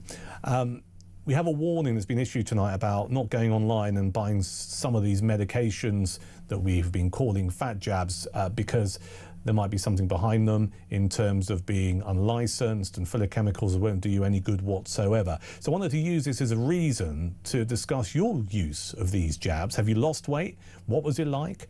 If you've used them and then you stopped using them, has the weight gone back on? If you're thinking about it for 2026, I'd love to just get your calls on the air. 0344 499 1000. Kind of related to it, but not specifically. There are figures out today regarding how hard it is to get a GP's appointment. The Liberal Democrats have found that it's taking over 4 weeks to get a GP appointment. Is that the case for you? Let's find out the reality of it. If you're at the coalface, you're there at 8 o'clock in the morning and you phone up your GP surgery and you go, I need to see Dr. Smith, for want of a better word, surname. And they go, well, yeah, but you can't see him for this amount of time. What are they telling you? How easy is it to get a GP's appointment? 0344 499 1000. Global affairs tonight. We had the press conference 10 o'clock last night in Florida. Donald Trump and Zelensky saying 90% there regarding a peace deal and this 20-point peace plan. Do you think the war in Ukraine will ever be stopped? And who should give, someone's got to blink first. Who's it going to be, Zelensky or Putin? Looking at all of that and a fascinating conversation so far tonight about social media, which has come off the back of El Fattah. The man who is in this country arrived in Boxing Day. He's been released from an Egyptian jail. Politicians in this country, both Labour and Conservative, campaigned for him to be released. He's got British citizenship because his mum was born in this country. That's why he's here. And it came to light quite quickly that his social media footprint is pretty unpleasant, calling on people to kill the police, setting fire to Downing Street, talking about hatred of Jewish people. What should be done? What should happen to El Fattah? That's one of the things we're chewing over tonight. He can't be deported. That's what the government's saying. However, the breaking news tonight is the Foreign Secretary has ordered an urgent review of serious information failures. This is Yvette Cooper, and she's saying that various prime ministers, because remember, the Conservative prime ministers campaigned for his release, as well as Keir Starmer, and also, she says, civil servants in charge were all unaware of what he has been banging on social media over the last several years, which I find just hard to believe. I mean, surely at some point you would go, we need to check this guy out, find out what he's been saying about stuff in the past. But it appears, despite the might of the Foreign Office, various prime ministers who are quite happy to campaign for his release and allow him to come to this country, nobody had a Scooby. Do you believe that? 0344 499 1000 for your calls, your voice notes and your WhatsApps. You can text the word talk in your comments to 87222. And also, just related to that, because I find this so interesting, at what point should we consider what people have said on social media, because that's what this is about, in the past, all right? I mean, if you're a teenager and you stuck something on X or Facebook that was really vile, can you put that down to the stupidity of youth? Or do you just think, actually, you can bring it up in 15 years' time and say that person is not a fit and proper person? How far back is it legitimate to go? And someone rather brilliantly made the point earlier that, Nigel Farage has been accused of saying things, not online, because the internet didn't exist when he was at school, in the past by schoolmates. That was over 50 years ago, and there are plenty of politicians who are quite keen to bash him for that. So that kind of sidebar activity tonight about stuff that you've stuck online in the past or indeed said in the past, is it still legitimate to use it against someone? I find that so interesting. 0344 499 1000 is the number. Another story that I find genuinely interesting is this one about a gap year scheme to give school and college leavers a taste of the Army, the Royal Navy or the RAF without a long-term commitment. It's going to be launched by the government. You may have heard about this. If you've not, let me explain. The course is aimed at under 25s and is part of efforts to solve long-term recruitment and retention problems in the armed forces. You may have seen in the past there have been surveys about, they call them Gen Zers, Gen Z, who wouldn't be prepared to fight for their country. I'm sure you've seen this stuff circulating in the past. So this is an attempt to kind of get people back interested in the armed forces. Application is to be part of the first of 150 recruits open in the spring, with plans for that number to grow to 1,000 young people a year. The programme will be paid, but as of now, we don't know of any salaries, so that's a gap that needs to be filled. And the Defence Secretary, John Healey, said the scheme would offer young people incredible skills and training. However, the Conservatives criticise the small number of recruits, as well they might do, because that's the role of the opposition. Let's get a view on this. Elliot Wilson is a Senior Fellow for National Security at the Coalition for Global Prosperity, and he joins us. Good evening. Good evening. Elliot, thank you for your time tonight. Can I just say I find your columns genuinely fascinating across various platforms, so it's a pleasure to talk to you tonight on Talk. When this announcement was made a few days ago, what was your initial reaction? My reaction was, that's interesting, but it's not going to move the needle on the issue that we're talking about, which is recruitment and retention in the armed forces. I mean, this is fine. This may be an opportunity for younger people to get more of an experience of what being in the armed forces is like. And I think the one genuinely interesting thing it does is highlight again, as Rishi Sunak tried to before the last election, the kind of idea of learning transferable and important skills in the armed forces, which you can then transfer to civilian life. But it's a tiny number, even at the height of its ambition, and it's not going to sort of solve the problem that we face. Yeah, give us a sense, in your view, of the scale of that problem. Well, we have two problems. The first problem is that the armed forces are not big enough for the task we want to do. The army is as small as it's been since the 1790s, when we were facing Napoleon. We are clearly, and the Defence Committee in the House of Commons said this in its last report, we're not able to fulfil all commitments we have to our allies, which is a serious matter.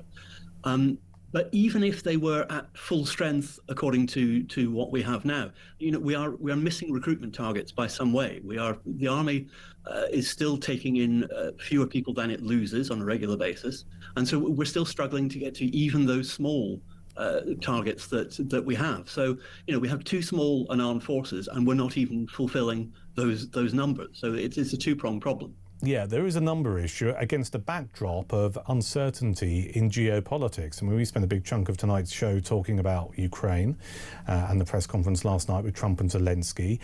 We've also talked in the past on this radio station about the potential threat of China, not wishing to scaremonger.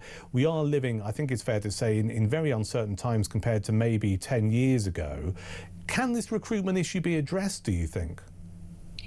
I think if it is addressed, it's going to take a lot more, and it's going to take a lot longer, unfortunately, than the sort of scheme that we're talking about here.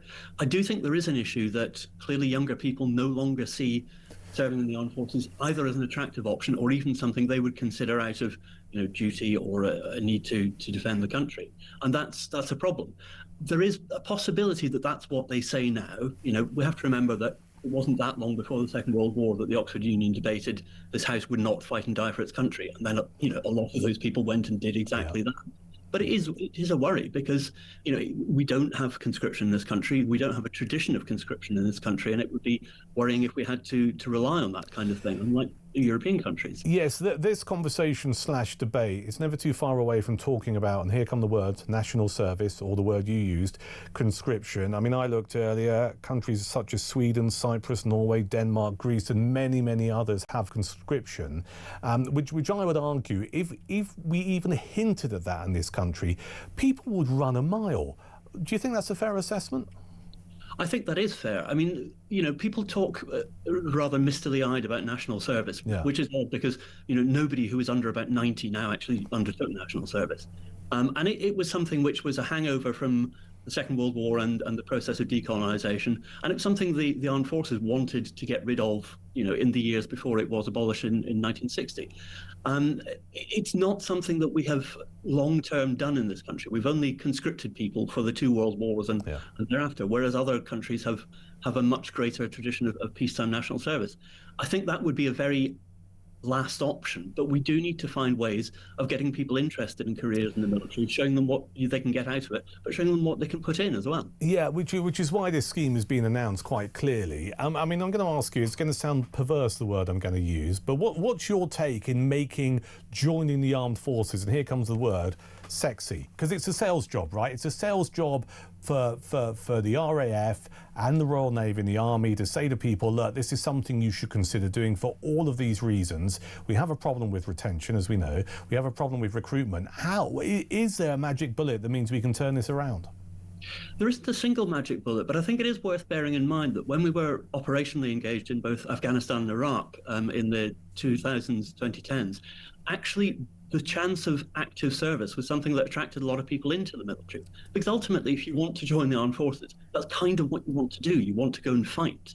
And, that is the idea of, for want of a better word, kind of adventure and, the danger of it all and, doing something which you could not do anywhere else is not something we should underestimate. But I think we need to look at the kind of whole spectrum of things that it can offer in terms of community, in terms of service, in terms of stability, but also in terms of what you can take then after your service from the armed forces. And that requires us to be a lot better with our veterans as well. Now, I don't know if this happens, but I'm a middle-aged bloke, right? But I very clearly remember when I was at school, so I'm talking the mid-1980s, late 1980s, we would have people from Army recruitment turn up and actually give it wasn't really I was going to say, it's not a demonstration, not a presentation, but they spoke at a school assembly, and I just went to a normal comprehensive school on the South Coast, so nothing spectacular.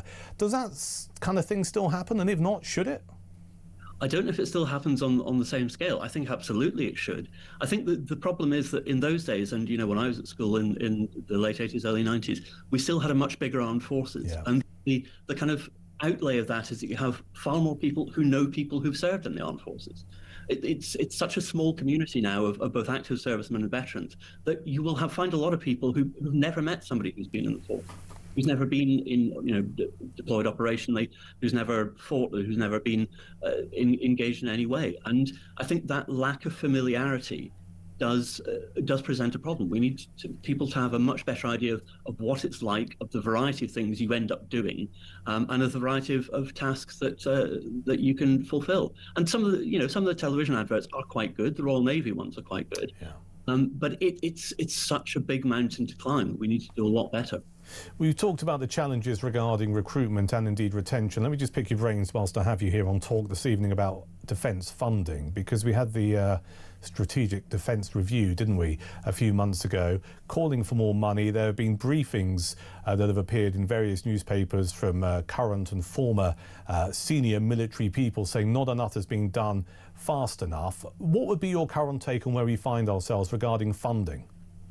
We are increasingly behind the curve. The commitment that the government has made to increase funding by 2027 is fine, but what they're not admitting, or what they can't get their heads around, is that's really going to only backfill the gaps that we already had.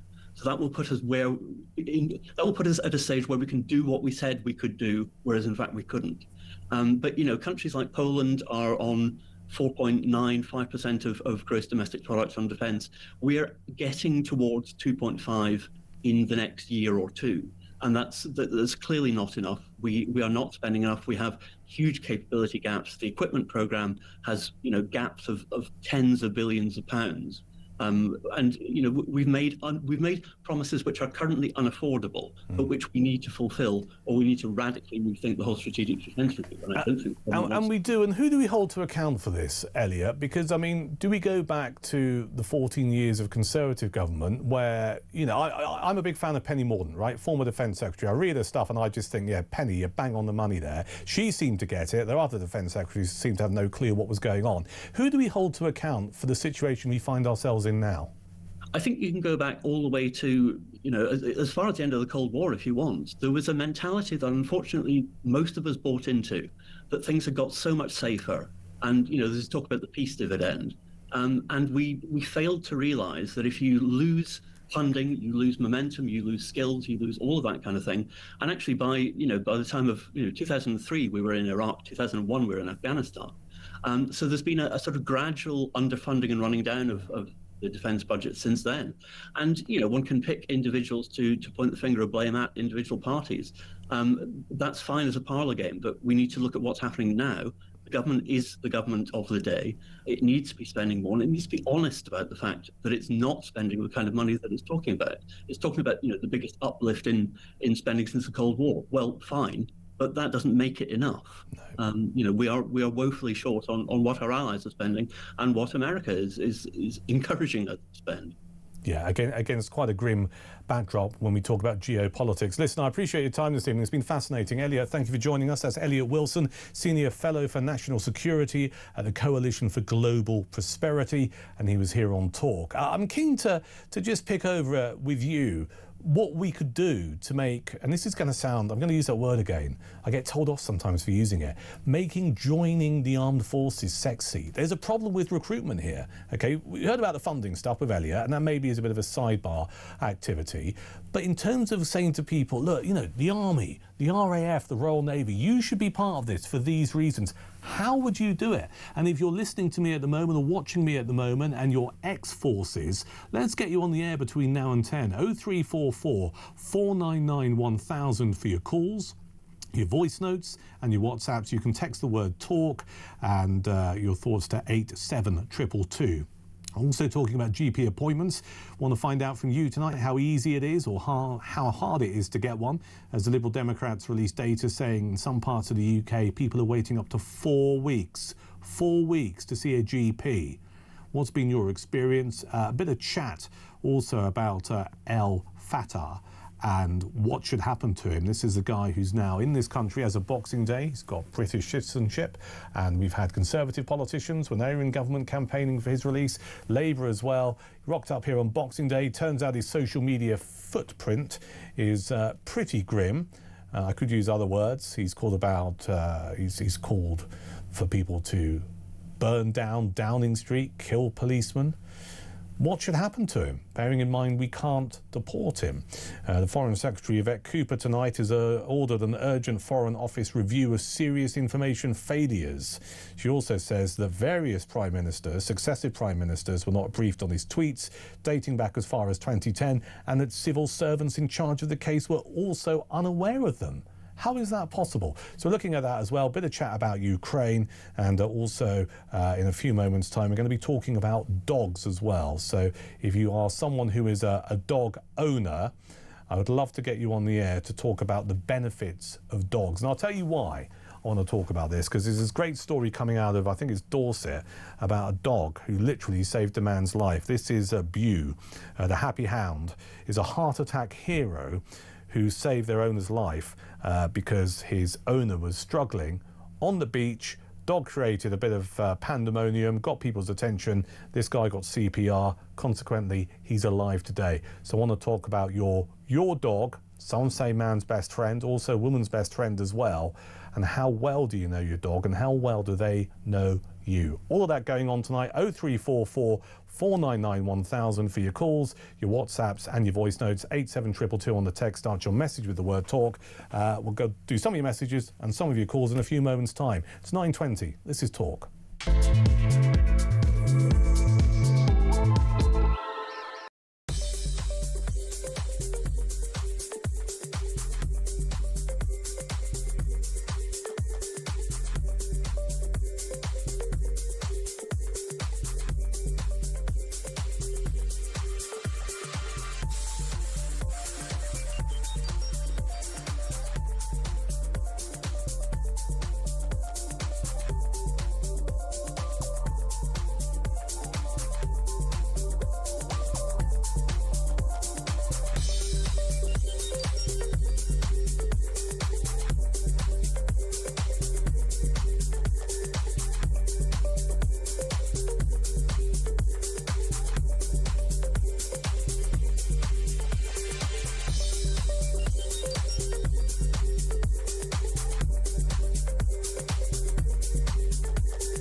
UK. On DAB+, on YouTube, on your mobile, and on your side. This is Talk. I'm Duncan Barkes. This is Talk. Forgive me, I've been a little bit tardy in the last hour regarding some of your messages coming in, so I'm going to make amends for my, to be frank, uselessness. On the text, 87222, start your message with the word talk. Of course, your WhatsApps and your voice notes to 0344 499 1000. We'll talk to Tarquin in a second, but this is Pete talking about getting a GP appointment. He says, I can't get through on the phone at any time of day, even if I wait to be number one in the queue. I have to go in person and speak to a receptionist who strangely is never on the phone. Typical wait to see a GP is 4 to 6 weeks. Blimey. Secondly, this is regarding the dog thing I mentioned earlier. Our old dog kept nuzzling my wife's armpit and chest for around a month. A month later, she was diagnosed with breast cancer. Following surgery, chemo, and radiotherapy, she has been in remission for 15 years. We're convinced that dogs really do know what's going on. Pete, so am I. Great news about your wife, but this is what I want to get to. Well, we'll talk to someone about this story shortly. But I think dogs know stuff that humans don't. I'm absolutely convinced by that. I mean, I've got a dog, and if I'm upset about something and I'm keeping it to myself, and I'm a really good actor, the dog knows. Do you know what I mean? They know stuff. They know stuff that human beings do not. They can sense something. And you know, and even after you've gone, I'm sorry to be grim, but you know the story of Greyfriars Bobby, right? The dog that trekked many, many hundreds of miles to where his owner was buried. I mean, how does that work? How does that even work? 0344 499 1000 if you want to get in on the dog stuff tonight. This is El Fatah and his tweets. This is Adrian Brewer, who says they may be historic, but they are being brought into the present for dissident groups to possibly act upon, and for El Fatah to become their focus, says Adrian. That's a take I hadn't banked on getting, but thank you for that. This is Dee in Manchester. After x-rays, I had a message from my surgery to make a routine appointment to discuss the results. I called to book that appointment on the 20th of August. The first available routine appointment was at 9 a.m. on the 2nd of October. Hang on a second. August, September, October. So what's that, 7 weeks? 43 days later. Good grief. I booked half a day off work. At 8:14 that day, I received a text message informing me that my appointment that morning had been cancelled. I rang the surgery to rearrange. The first available appointment was 12 days later. So in total, 55 days before I got to see my GP. That is a shocker, isn't it? Thank you for that. And I'll do one more here for now. This is Ange, who says elderly people, or those of us who are careful about using GP services, are put off contacting their GP because it is implied we are wasting their time. I think that's a fair observation. I do. I mean, I might be guilty of this myself, because I did mention earlier when I was talking about this, and also when we were talking to our guest, Matthew Holbert, who is a Lib Dem activist, and that's relevant because it's the Liberal Democrats who have got these waiting figures, but also he's a patient leader for Just Treatment. I did say maybe part of this is down to people using the NHS or their GPs in a different way, and maybe go to your pharmacy first or your pharmacist to get some advice, as opposed to just trying to get a GP appointment, or once you've got some medication and stuff, you've got your NHS app and stuff. And you know, I think those are fair points to make, but also I hear you that there can be this kind of little bit of a subtext bubbling away, which is just like, don't trouble your GP surgery unless you need to. Well, it begs the question, how do you know if you need to? If you need an appointment, you need an appointment, right? Let's take some calls. This is Tarquin in London. Good evening and welcome to Talk. Duncan, how you doing, sir? Very well. What would you like to say? You're permanent fixture now. Are you permanent, or are you just filling in for Kev over the Christmas period? Am I doing what? Filling in for Kevin over the Christmas period. Well, you know what it's like at radio stations during the festive period. Some people disappear off to the Bahamas. Other people decide to drink their body weight in cooking sherry. Either way, I get the call, and I'm quite happy to come in and fill some time. So it's a pleasure to be here. Welcome to the fold, sir. I've been on a few times over the years. Yeah, listen about this, how to make the armed forces sexy, Duncan. Yeah. Classic, lovely marketing speak, that, isn't it? I think the thing is that how do you make the armed forces attractive enough for young men and women these days to want to enlist, to fight for their country in some form or another, whether it's physical fighting or whether it's in high-skilled operations on the deck of a war. Yeah, or flying a drone 100 miles away from the front line. How do we get them engaged, Tarquin? Well, I think the thing is, the problem that the optics of current armed forces retirement are that you go to Afghanistan, Falklands, the Iraq situation, or just Catterick for square bashing. And what happens if you get injured out? The next time that anyone will see you is sitting in a shop doorway without any benefits at all, and just like, well, who wants a future? Now, if they put them in 5-star accommodation, I wonder who's getting that, and 3 meals a day and lots of freebies, then I think you might find that they might go, that's pretty sexy, I'll have some of that, but not as it is, Duncan. Do you understand it? There's plenty of other... I do understand. You asked the question and the answer is yes. The way we treat our veterans in this country is a shocker, isn't it? Isn't it just... And that is a massive turn-off for anyone who might be considering joining the armed forces. And you can actually extend this even further, Tarquin, can't you? If you look at some of these people who served in Northern Ireland during the Troubles, which Keir Starmer and this Labour government, who are literally going after now for stuff that you possibly, me certainly would go, during that time, they were following orders and thought they were doing the right thing and would be protected by the country they were serving. And now that protection is effectively withdrawn. You can fully understand why people might go, I'm not getting involved in anything because they haven't got my back. Well, you've said it, that nailed it. I mean, pretty much that's it. If you think that somebody hasn't got your back, why would you bother? What even bloody for 26k a year, you wouldn't bother, would you? Let's face it, it's what they're going to get. So no, I just think that if I was a young person, I'd be utterly disgusted with the state, because they can't even afford to buy a house for that 26k, because houses are 280 grand each now. It's bonkers. That's 10 times salary. It used to be 3 times in the good old days, didn't it? So now, no. Yeah, and also I think you've got to roll into this. You mentioned property there. The state of accommodation in the armed forces is pretty shocking as well. You know, I mean, I'm not going to name names, but I've got a mate, and she's married to a bloke in the armed forces, and they live in different parts of the country on depending on where he's been stationed. And you know, some of these houses are pretty poor. They are. And so you roll that into it as well. You're right. You're building up a really solid case here, Tarquin, which is to say, why would anyone serve in our armed forces? But I think there's a bit more to it than that. And I think there's also...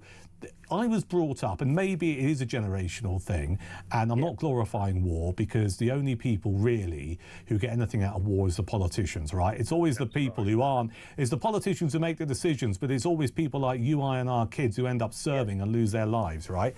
You know. But I grew up in the time off the back of the Falklands, and there was a very much the Falklands conflict, and there was a sense in the country that, you know, you go to fight for your country to protect it or protect its territory. That was the case of the Falklands, rightly or wrongly. It's not a debate I can be bothered with tonight, but you know, as far as I'm concerned, it is British sovereign territory. But that sense of doing that because it's the right thing to do seems to have been eroded over the decades. Why do you think that is? Because in those days, Duncan, it was not clear that corporations were the net benefactors and beneficiaries of massive public defence procurement contracts with the revolving doors on directors and ex-military people going in and out of the revolving doorway of being on the board of that company when they...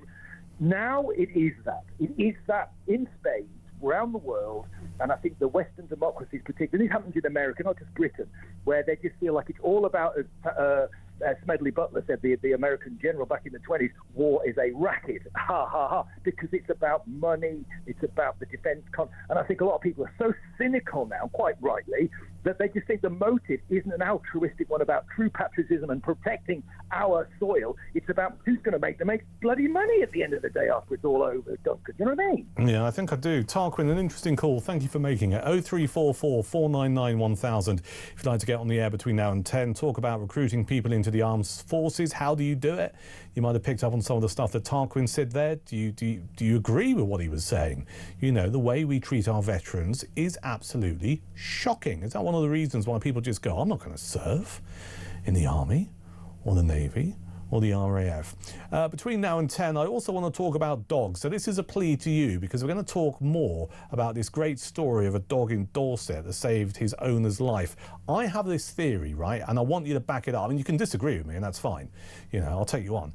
But I want to back it up with real-life examples of how you know your dog knows more about you than possibly other people in your life, all right? I'm a dog owner. I think dogs know more about their owners than most people think. They know when you're in distress, they know when you are happy, they can sense danger. So I want some examples of that, please. 0344 499 1000. If you're a dog owner, let's get you on the air between now and 10. Send a voice note, send a WhatsApp as well to that number, and you can text the word talk in your comments to 87222. I'm Duncan Barkes. It's a Monday evening, and this is Talk.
Across the UK, on DAB+, on YouTube, on your mobile, and on your side. This is Talk. Evening, I'm Duncan Barkes. This is Talk. I'm here through until 10. From 10 tonight, Andre Walker is here. We'll find out what he's going to be doing a little bit later on. In the meantime, this great story coming out of Dorset. And if you're a dog owner, I'm directly appealing to you tonight to tell me about the best thing about your dog and how well does your dog know you. Let me just give you a bit of background to this. There's this chap called David Howarth. He was, well, he is, thankfully still, 71, but he collapsed on the beach in Sandbanks, which is quite a posh part of Dorset. It's near Poole in Dorset, after he was swimming in the sea. His 5-year-old Labrador, called Beau, bounced up and down, ran around, barked loudly. This meant a lot of people in the area saw the dog, clearly thought something was going on, and consequently went to this guy's assistance. And the attention of Claire Dashwood, who was walking further up the beach, realised something was wrong, ran to Mr. Howarth, who had stopped breathing. She and her partner got him onto his back and started CPR whilst being guided by a paramedic over the phone. And throughout this whole ordeal, the dog licked its owner's face. I mean, that's just beautiful, isn't it? And consequently, the story here is that this dog saved his owner's life, because he realised, the dog realised, that the owner was in distress. So a bit of dog chat over the next few minutes here on Talk. And if you can relate to this, you can answer any of my questions about how well does your dog know you. Maybe you've got a similar story. and what's the best thing about your dog. Let's celebrate our four-legged friends, because I'll tell you what, the older I get, I'd rather spend time with a dog than most human beings. 0344 499 1000 for your calls on that, your messages as well. You can text the word talk and your comments to 87222. Who better than cat and dog behavioural expert and host of A Dog's Life podcast, Anna Webb, to talk more about this. Evening, Anna. Evening, Duncan. Thanks for having me on. Absolute pleasure. What do you make of this story? Well, I think it's absolutely brilliant. I absolutely love these heartwarming stories. But you know what? This happens a lot. And this is the wonderful thing you said just then, you want to spend more time with your dog than possibly with other humans. I couldn't concur more. It's all about a bond that exists between owners and their dogs. Dogs are extremely emotionally intelligent. They also have senses way beyond ours, like their sense of smell. So potentially Bo smelt that his owner's body chemistry was kind of going a bit weird way in advance of his collapse. So the dog was already knowing, you use that word, which is so interesting, that something wasn't right. So the dog was right there, ready. He knew immediately that his dad was, possibly going to die. So he had to do something about it. And that's what really interests me with dogs, is that they want to alert you. Yeah. They know of a dangerous situation, be it, perhaps a tree is about to fall over and land on your head, or be it that you're going to have a seizure, a heart attack, or whatever it might be. So the thing is, how do they do this? And no one really knows. There is a scientist, Duncan, that I really, really rate very highly. His name's Dr. Rupert Sheldrake, and he's studied this knowingness between dogs and their owners a lot. Something I did, actually, which I'm very proud of, was launch a charity called Medical Detection Dogs way back in 2007. And they're trained to smell the odour of cancer in human urine and on breath, and they can alert when you're going to have a type 1 diabetic attack and make sure their owners are in a safe place so that they don't go into collapse and go into a coma. One dog alerted his owner to her breast cancer, where 3 mammograms had failed to pick up a tiny tumour that was in the very early stages. And it was the dog's strange behaviour to this wonderful lady called Maureen Hughes that she persisted and said, look, I really think my dog is trying to tell me something. And on about the 5th mammogram, this tiny tumour was revealed, treated hugely successfully, and everything was a very happy ending. But if it hadn't been for the dog's behaviour, and the dog's knowingness that there was something deeply wrong, then the outcome could have been very different. Yeah, I mean, it's fascinating and life-affirming in equal measure. And you used the word smeller a few times there. So essentially, apart from the bit that we don't know, because we don't quite understand it fully, but is a lot of this understanding that something's not right, is that purely down to a dog's sense of smell, which I keep reading can be 100 times more powerful than a human being? Way more, Duncan, sorry to interrupt you, but way more than 100 times. I mean, at least 1 million times more sensitive. And I mean, a dog's olfaction is completely different to ours. We have no conception of how they sense the world through their sense of smell. They've got a chamber in their brain that we don't even have that stores every single scent that a dog smelt through its life, and the environmental association with that particular odor. So it's incomprehensible to us. It's at least 1 million times. Yes, but it's also body language. Dogs watch us the whole time, and they know if you raise your eyebrows slightly in a weird way, that means that you're feeling in a certain way, or you might twitch your eye, or something extremely simple. So a body posture can also be a great indicator to dogs. But it's also this connection. Okay, now Dr. Rupert Sheldrake, he calls it an invisible elastic band that exists between some dogs and their owners. I mean, hopefully all dogs and their owners. And it is, this connection, this emotional link between you and your dog, and the loyalty and the companionship and the bond that you've built over time to create a relationship with your dog. It is such a fascinating area. I mean, I'm a dog owner, and I did say earlier I never really wanted a dog. And if I've got a little bit of time before 10 o'clock, I'll explain the situation and how he ended up getting a dog. But now I wouldn't do without him, because he is genuinely, one, entertaining, because he's a dashhound. So you've got all of that personality that's oozing out in a remarkably entertaining way. But if I'm feeling a bit off or a bit down, or I'm poorly, right, and I've got a cold, he's there, he's on your chest, licking your face. It's just remarkable. Well, he knows, because he can smell that you've got a stinking cold. He knows you're under the weather. Your behaviour's more flat and a bit ill, you know, and they naturally just want to cheer you up.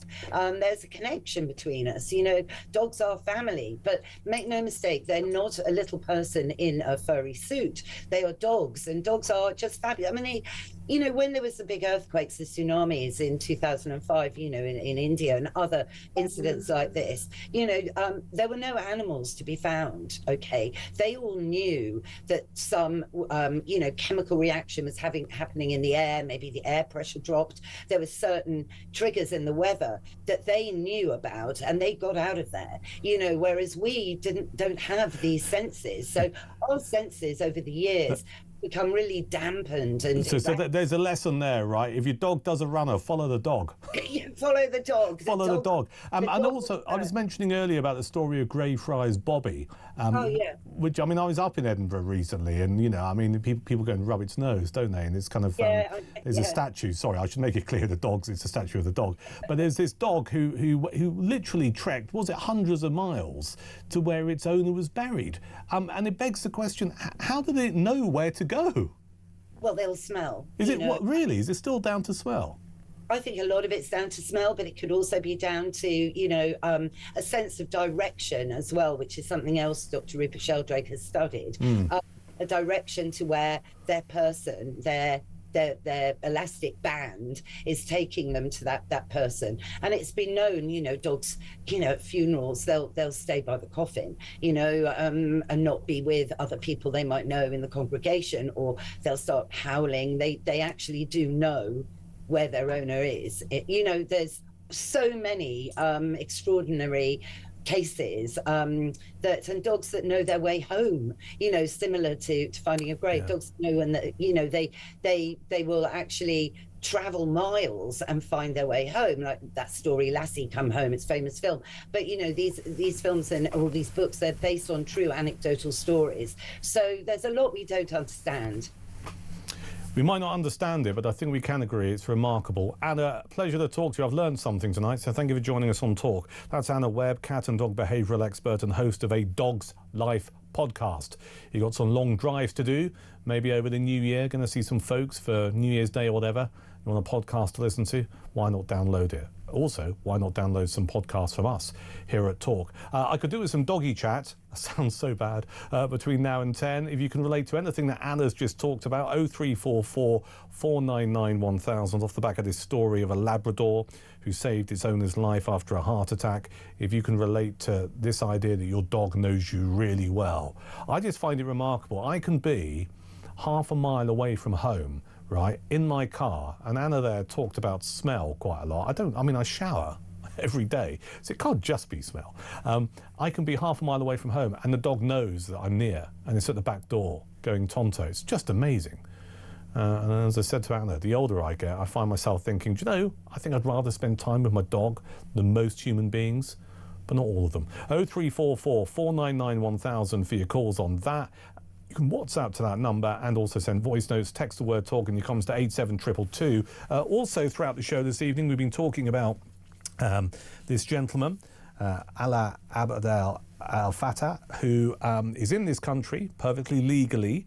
It came to light after Sir Keir Starmer was very jubilant about his arrival into the United Kingdom on Boxing Day. He was a guy who was in a jail in Egypt, that it became very clear that his social media messages over the years have been pretty vile. Talked about killing the police, being very nasty to anyone of the Jewish faith, and also setting fire to Downing Street. What should happen to him? We've discovered in the last few hours that he can't be deported because he's got British citizenship. You've got not Keir Starmer, Kemi Badenoch, the Conservative leader, saying that he shouldn't be here. Nigel Farage of Reform UK saying exactly the same. What should happen? And also, we've been having this fascinating conversation about people's social media presence and the stuff that they said in the past. And when is it legitimate? When is it right to say, yeah, we can use what they said 10 years ago against them? Because I think this is part of this story. And I don't know what the answer is. Is it about the content? Someone used the phrase earlier, hurty words, which we've heard a lot, particularly around the case of Lucy Connolly. And when I asked him to describe what hurty words meant to him, with the greatest of respect, sir, if you're still listening, he couldn't quite do it. So is it about hurty words? Is it about having strong opinions? Or is that line crossed when you start saying to people, kill the police, burn down Downing Street, which is what this bloke did? If you just put the radio on and you just want a bit of background to this story, we discovered tonight that the Foreign Secretary, Yvette Cooper, has ordered an urgent Foreign Office review of serious information failures, that's what she's saying, into the case of Alaa Abdel Fattah after the emergence of his abhorrent social media posts. She also said successive prime ministers, so not just the one we have at the moment, but Conservative prime ministers, because don't forget the Tories also campaigned for this man to be released and to come to this country. Successive prime ministers were not briefed on the tweets dating back as far as 2010, so we're going back 15 years, obviously, and that civil servants in charge of the case were also unaware of them, which I genuinely can't get my head around, because this is not any old Dave or Doris who you're going, well, come to this country. This is a high-profile activist who has been in prison in Egypt, who people have been campaigning for to come to the United Kingdom, and no one thought to check out any of his social media footprint. I mean, all right, I'll give a free pass to prime ministers because they're busy doing other stuff, but the vast amount of civil servants in the Foreign Office, you would have thought, given the profile of this bloke, someone would have checked on his social media stuff. Anyway, that's the latest tonight. You got any views on that? 0344 499 1000, 87222 on the text. Start your message with the word talk. This is from, who's this? Michelle, who says it is a legitimate concern. This is Al Fattah. As it was only a mere 15 years ago. It's a window into his psyche, says Michelle. And it wasn't just one or two tweets. He was extremely angry to the point of being consumed by it, obsessed, and showing his true bitter colours on Twitter.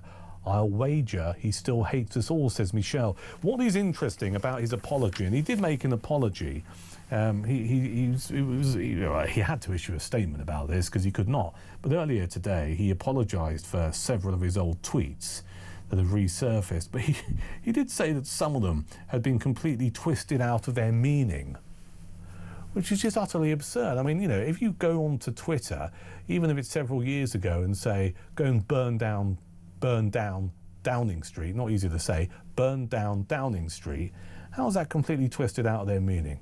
Just bizarre. This is Talk.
across the UK. On DAB+, on YouTube, on your mobile, and on your side. This is Talk. Duncan Barkes, this is Talk. I'm here through until 10 after 10. Andre Walker is here. We'll catch up with him shortly. Let me just do a couple of your messages, then we'll talk to Stephen in London. This is from Stacey. We were talking about fat jabs earlier, and there's a warning that people really make sure they're getting the right stuff, particularly if they're buying online, because there's some really dodgy stuff out there. And I've been asking you your experience of these so-called fat jabs. Stacey says, I have taken Monjaro and lost 8 stone in 9 months. Wow. But had to stop due to the price increase, and I put a stone on in less than a month. I tried Wegovy but don't find it as good, so considering going back on Monjaro and hoping to stay at a lower dose so it's affordable. Stacey, thank you for sharing that. I don't know what it comes in at. Was it about 300 quid a month if you're paying for it privately? That's what someone told me. This is Malcolm in Fife. Always love a Scottish listener, so thank you, Malcolm. I'm a veteran with PTSD. My pet dog knows when I'm stressed, anxious or simply tired. He will come over and lay his head on my lap. I then stroke him and I begin to feel calmer within a couple of minutes. He also follows me all around the house. A dog is a veteran's best friend, unlike politicians who screw you over, says Malcolm. His message talking not only about his companionship of his dog, but also why there is an issue with getting people into the armed forces. Malcolm rightly making the point that we treat our veterans appallingly in this country. Stephen's in London. Hello, Stephen. Hi, Duncan. You've had a few people on talking about changing people's attitudes so that they use the health service and their GPs more efficiently and less frivolously. Well, that's not going to work. You're just hoping they're going to be behave better, because the more they go to doctors, it's not costing them anymore. So what we need is a private health care system where if you go to doctors, your premium goes up. So people will think about going to the doctors, whether they really need to go to doctors then, because they'll be worried about their premium going up. Okay, so I mean, I think what's interesting about what you said is maybe perhaps because people will make the observation, they have done tonight, they pay their taxes, taxpayers' money goes into the NHS, therefore they have a right to go and see a GP, but maybe they don't fully understand the value, or the cost rather, that's a better word, the cost of that GP's appointment. Well, it's just that it's not costing them anything. If they go to the doctors 100 times a year, it's not costing them anything more. So why should they constrain the amount of times they go? No, but there is a cost to it, isn't there? Because it means other people don't have that appointment, particularly if they're abusing the system. Yes, there is a cost to it, but individual people won't think about that cost because it's not coming out of their own bank account. If they had private health insurance, the more times they went to the doctor, the more their premium would go up. So they'd see it taken out of their individual bank account. So they'd think about whether they really need to go to the doctor. Understood. Let's talk about you. Have you found it necessary to try and get a GP's appointment recently? I'm pretty good. I think my GP's good. I can get an appointment in maybe 2 or 3 weeks, and I have a very good service. But generally, I know that you had the Liberal Democrat guy on earlier, Matthew, I think his name was, and you asked him, how do you know it's more money? How do you know if the health service is being efficient? And he didn't really know. He said, well, it just needs more money. Well, the thing with socialist systems, you can't tell whether you're being efficient or not, because efficiency is your cost ratio to your revenue ratio. If you're spending more than you're getting in, then you're not being efficient. But you don't have that, because the funding, the revenue, is just given through funding. But if you're a restaurant and you buy a £10 steak and you can only sell it for £9, you know that is not efficient to do that. So, yeah, that's why I get frustrated with politicians who say the answer is simply more money for the NHS, because and I understand why they say it, because it's in many ways a vote winner for some voters. But by saying that, you're just saying, well, nothing else we can do with it, we can't make it more efficient or whatever. And at some point, the money runs out, and you can go, well, we could just borrow more money. But if you look at the figures at the moment, you know, the UK, the interest we currently pay on our UK national debt, that's the interest alone is over 100 billion quid a year. All right, so this idea that you just carry on pouring money into stuff and you borrow money to continue to fund the NHS is for the birds. At some point, it simply won't work. And when you put that to certain politicians, they seem a little bit, I'm going to use the word arsey about it, but the bottom line is you can't just have the NHS or indeed any other government department as a bottomless pit. It doesn't work. Well, there's no way of knowing with a socialist system whether you're being efficient or not. There's no way of calculating it because as I said, efficiency is your cost ratio to your revenue ratio. Yeah.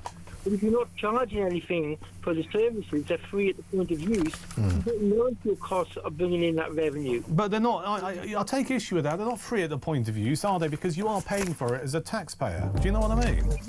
No, but you're not. You can go, if it's a restaurant and you just pay your taxes every year, and then you can go to that restaurant 100 times a year